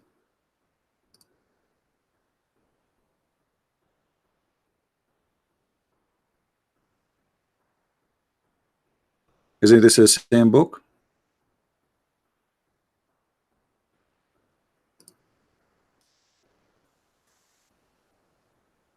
We cannot take your father as a friend. How we show kindness? By not taking them as a friends. They are your enemy. Is that how you show kindness? You cannot take them as a friends. Your parents, your mother, your father, and even your brothers from your blood, you cannot take them as friends. So when you see a verses in the Quran, you might say, okay, here look like sound Muhammad is a good guy. Look, he's teaching that you should be nice to your parents. Even they quote for you. Do you know that Muhammad, he says that heaven is under the feet of the mothers? Well, heaven under the feet of the mothers, but mothers, they will go to hell. So what the Muslim explained that to you, that mothers will go to hell, but you go to heaven if you are nice to them. How stupid is that? You know what I mean? Isn't it Muhammad, he says that most of women, they are going to go to hell?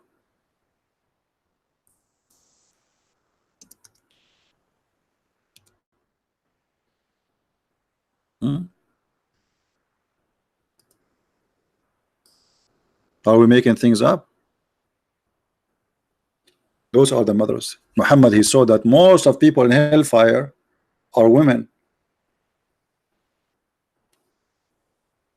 And Muhammad, he accused them that they have deficiency in their brain. This is why they will go to hell, which is showing us again that Muhammad is stupid, man.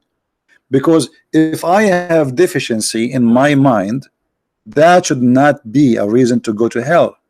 God is all mighty, all justice.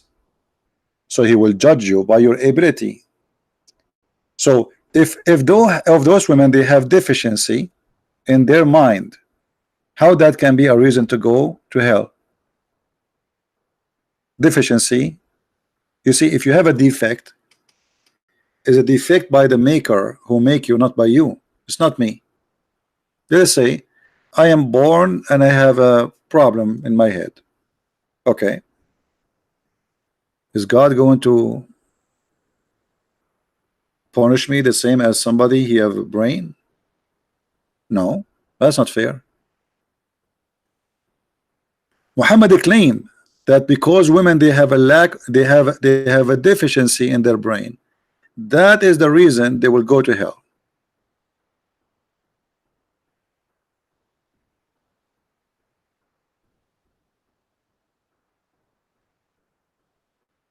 Lacking of intellect. Have you ever heard of a stupid argument like this? Intelligence deficiency is something not of my choice. I can wish to be the most smart person in the whole world, but it's not a choice I can make. The one who made me. So how Allah is the one who made us? Yet because he made us with deficiency, we will go to hell. I have not seen anyone more deficient in intelligence and religion than you. Muhammad is speaking to who? To women.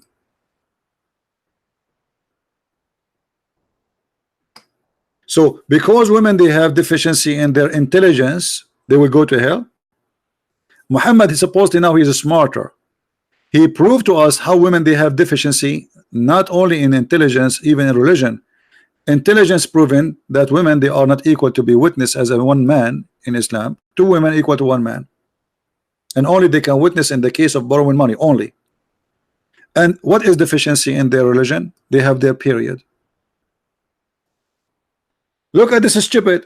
You are the one who forbid them from praying when they have their period, and now you are saying because of that you will go to hell. Isn't it Allah who made women have menses? So Allah, He made the women have menses, and because they have menses, they will go to hell. Obviously, the one who said that, he himself, he have deficiency. It's not the women. Do you understand me, guys? The one who said such a stupid statement, he himself is the one have deficiency, not the women. You can go to hell for something you did, not something you created with. That's stupid. So the deficiency in their brain is the guilt, and that will make them go to hell. And deficiency of having their menses, it's a guilt, they will go to hell with it. But both of them is not their fault. What kind of cult this cult is? Stupid. The whole point is Muhammad was trying to make them give it charity, give money, donation. This is why you see in the hadith it says when the women they heard that, they start taking off their ears and their bracelet and they give it to Muhammad. This is the whole point. All cult leaders, they try to make you pay them money. Make donation now so God will bless you. Give your money now so God will forgive you. And this is exactly. Okay, a second ago they will go to hell. Now after they give you their earring and their bracelet, they will go to heaven. All cult leaders, they share the same thing. Where is your money? So the whole story here is about what? About giving me your money. That's why Muhammad in the Quran, he said, give Allah a loan, a mortgage, Allah will forgive you. Mimi Hijab, after he finished his debate in 1 hour, he made a video. Oh, I want to give Allah mortgage so Allah will forgive your sin. He quoted this chapter.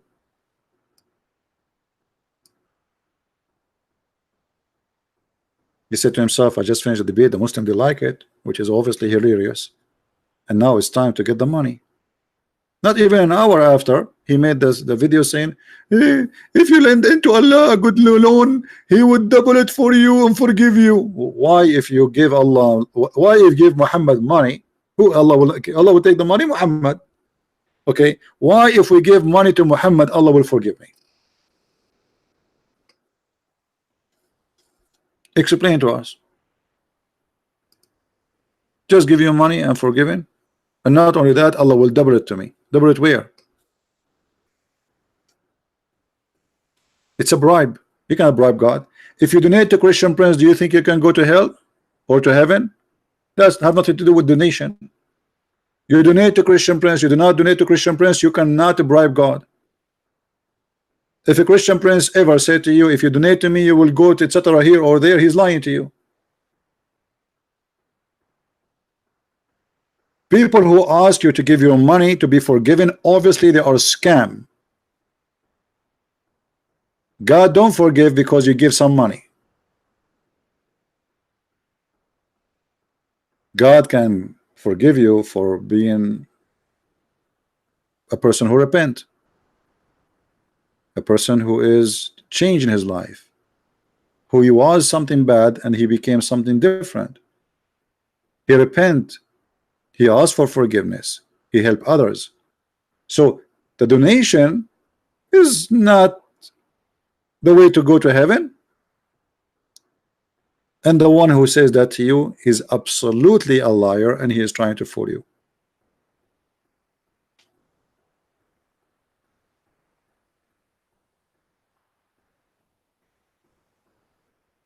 You know the Messiah, if you read all what the Messiah did, he raised people from death. He healed all kind of illness. He never took a penny.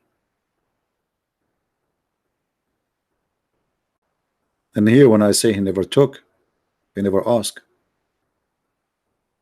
He never say, if you pay me, I forgive you. And supposedly, remember, we are talking about the Messiah who we believe is God. While the God of Muhammad asked him, begging for money, claiming that if you give him money, it's a loan, he will forgive you. The Messiah, he was saying totally the opposite about money.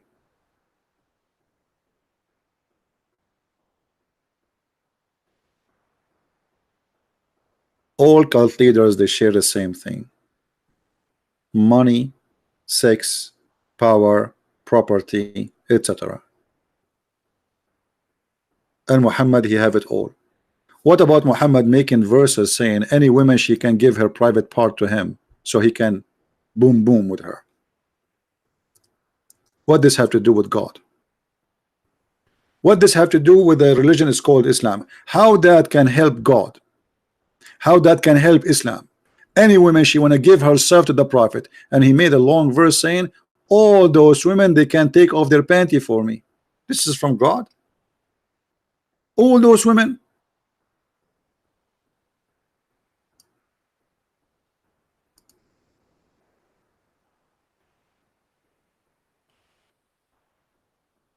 Somebody saying, CP, you can't do that now. If you deceive your student, we accept that. I don't know what you mean. What kind of a prophet?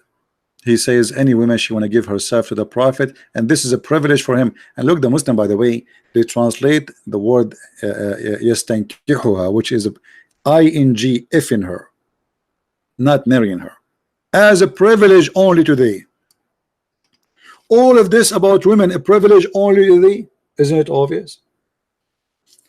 So we have God, he have a law for mankind. All of them, they have law, except Muhammad, he have a privilege. And the privilege is about penises and vagina and money. Isn't it obvious that this guy is a scam?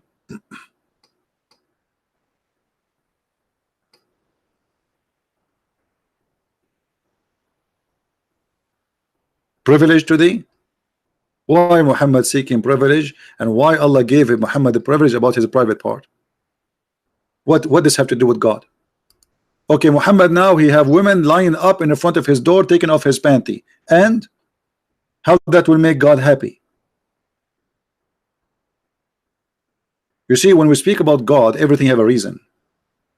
So ask yourself, what is the reason behind this? What this verse accomplished to Allah? Allah sitting in his office, he is the creator of the universe. Do you know how big the universe? And now Allah sitting in his office, and he's writing this article saying a privilege for the Prophet. Any woman she can take off her panty and go with him in the bed, only for the Prophet. And Allah will look at Muhammad. Are you happy now, Muhammad? Are you happy now? Are you happy? And the Prophet says, yes, Allah, please, thank you, Allah. Thank you, please, Allah, please. What is that? And then Muhammad, after he made this verse, women who they are not good looking at all start coming offering themselves, because those women, they are not asking really to sleep with Muhammad because they like to sleep with him, but they are looking for security. The second you sleep, the Prophet sleep with you, you will have a salary, you will have a house, you are protected. That's it. You are the girlfriend of the Prophet. And then when those not good looking women, I'm trying to avoid the word ugly, those women who they are not good looking start offering themselves, Muhammad, you want to get rid of them, like what I did. I just, any woman she gave herself, that's mean any woman, any believing women, old, young. I don't want those old ones. I don't want those. I want the good looking one. So he said, Allah, he gave me this verse. You can delay any of them when you wish, and you can sleep with any of them when you wish. So the women now, they can say, but you say to us, any woman she give herself to you, I want to give myself, take me. No, and you know. Always Muhammad, he used Allah as a puppet. So he made a verse saying any woman she can give herself so he can have sex with her, not to marry her. This is a lie. It's a privilege. But then this privilege is not working good, because not all those women are good looking. He want only good looking women, but he cannot say that. So he came with the second verse saying Allah told me I can delay or I can refuse as I wish. What is that? And then the people, they start talking about Muhammad, what kind of a man he is. So Muhammad, he come with a new verse. He says, but don't you know Allah told me that it's not allowed for you to take more wives? Who need wives? You need any woman, she can go for herself. And all the slaves, all the slaves, all your right hand possess is your is open slave for you for sex. And Muhammad was a cheap person, very cheap. They go and they eat. They attend his house. Muhammad don't like it. Here we go. A verse came from Allah. Oh, you believe? Don't enter the house of the Prophet for a meal.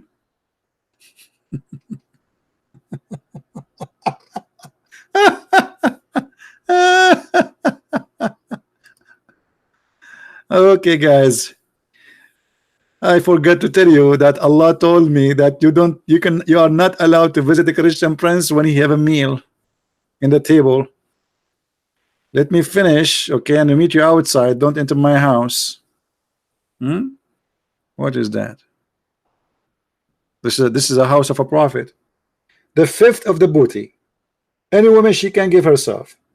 Women, they are taking their earring and their bracelet, giving it to Muhammad, and now he is worried about a dish. A poor guy will come to his house and he will eat it.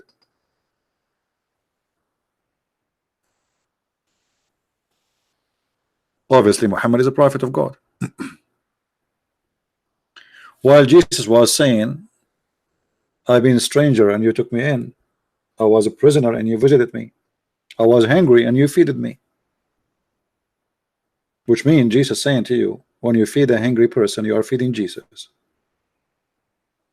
When you are merciful for all whatever kind of a human being, you are doing it to Jesus, not to that person.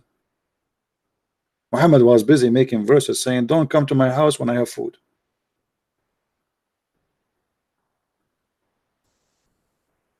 What does this have to do with God? And if you want to ask the wife of the prophet, here you see Muhammad, he treats his women as a property. He don't want them to see anybody. Ask them from behind the curtain. What? Ask them from behind the curtain?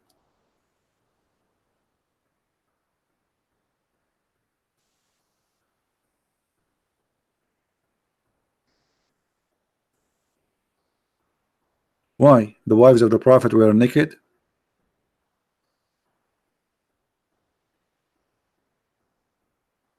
Here we go. Muhammad, he placed the women behind the curtain. This is your place. Your place as a female is behind the curtain. We men, we speak to you. You are the one behind the curtain, not us.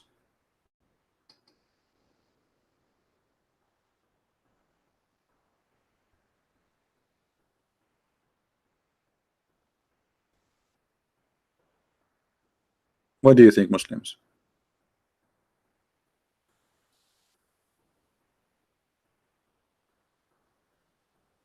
Anyway, we will not keep you longer. This video became so long now. Feel free to download the video. We will not, as you know, we don't keep the videos in our channel. Please download them as soon as you can. And always, if you want to find a video which we just made and it's not in the channel anymore, this is what you do. Very easy way. You look for the title. What was the title for today? 10 things you should know about Prophet Muhammad. You learn, you search for that title and you go to filter in YouTube. You filter it for the last 24 hours or even maybe a few hours, 2 hours or whatever, 1 hour, and then you will find those who are posting my video in their channel, so you can either download or you can watch the video, or even you can go to Patreon where I re-update the link before I delete. So I want to say thank you guys for being here. And as you see, we reject Muhammad for millions and millions of reasons, and we are the Arab who speak Arabic. We found the Quran a very stupid book in every way, in every mean. Scientifically stupid, grammatically stupid, language stupid, errors stupid, history stupid. It's a stupid book in every way, in every mean. And this is why Muhammad, he could not convert the Arab to Islam unless he took a war side and the sword. This is why in the Quran it says there's a chapter, it's called the chapter of Al-Fath, the victory, Al-Nasr. When Muhammad became victorious, people, they enter into Islam by tens of thousands in one day, which means they reject Islam as long they can. But Muhammad now became victorious by the sword. When Allah gave victory, people enter Islam by waves, thousands and thousands in one day. And this is how Islam started. It was the victory of the sword. And the Messiah said, the one who lived by the sword will be taken. And this is why Islam actually is suffering from the sword. You will not find a Muslim country having peace. Muslims killing Muslims from the same sect, not necessarily between other sect, because this cult is based by the sword. The one who lived by the sword, he died by it. And that's exactly what Islam is about. I have to say goodbye before I lose my voice totally. I want to say thank you guys. May the Lord bless you all. If you like to learn more about the cult of Islam, feel free to read my books. You can search my books, Amazon Germany, Amazon Spanish, Spain.com, France. We have my books in many languages, and soon more languages will be translated. Thank you very much. Christ is Lord, Islam is false, and see you soon again. Bye-bye.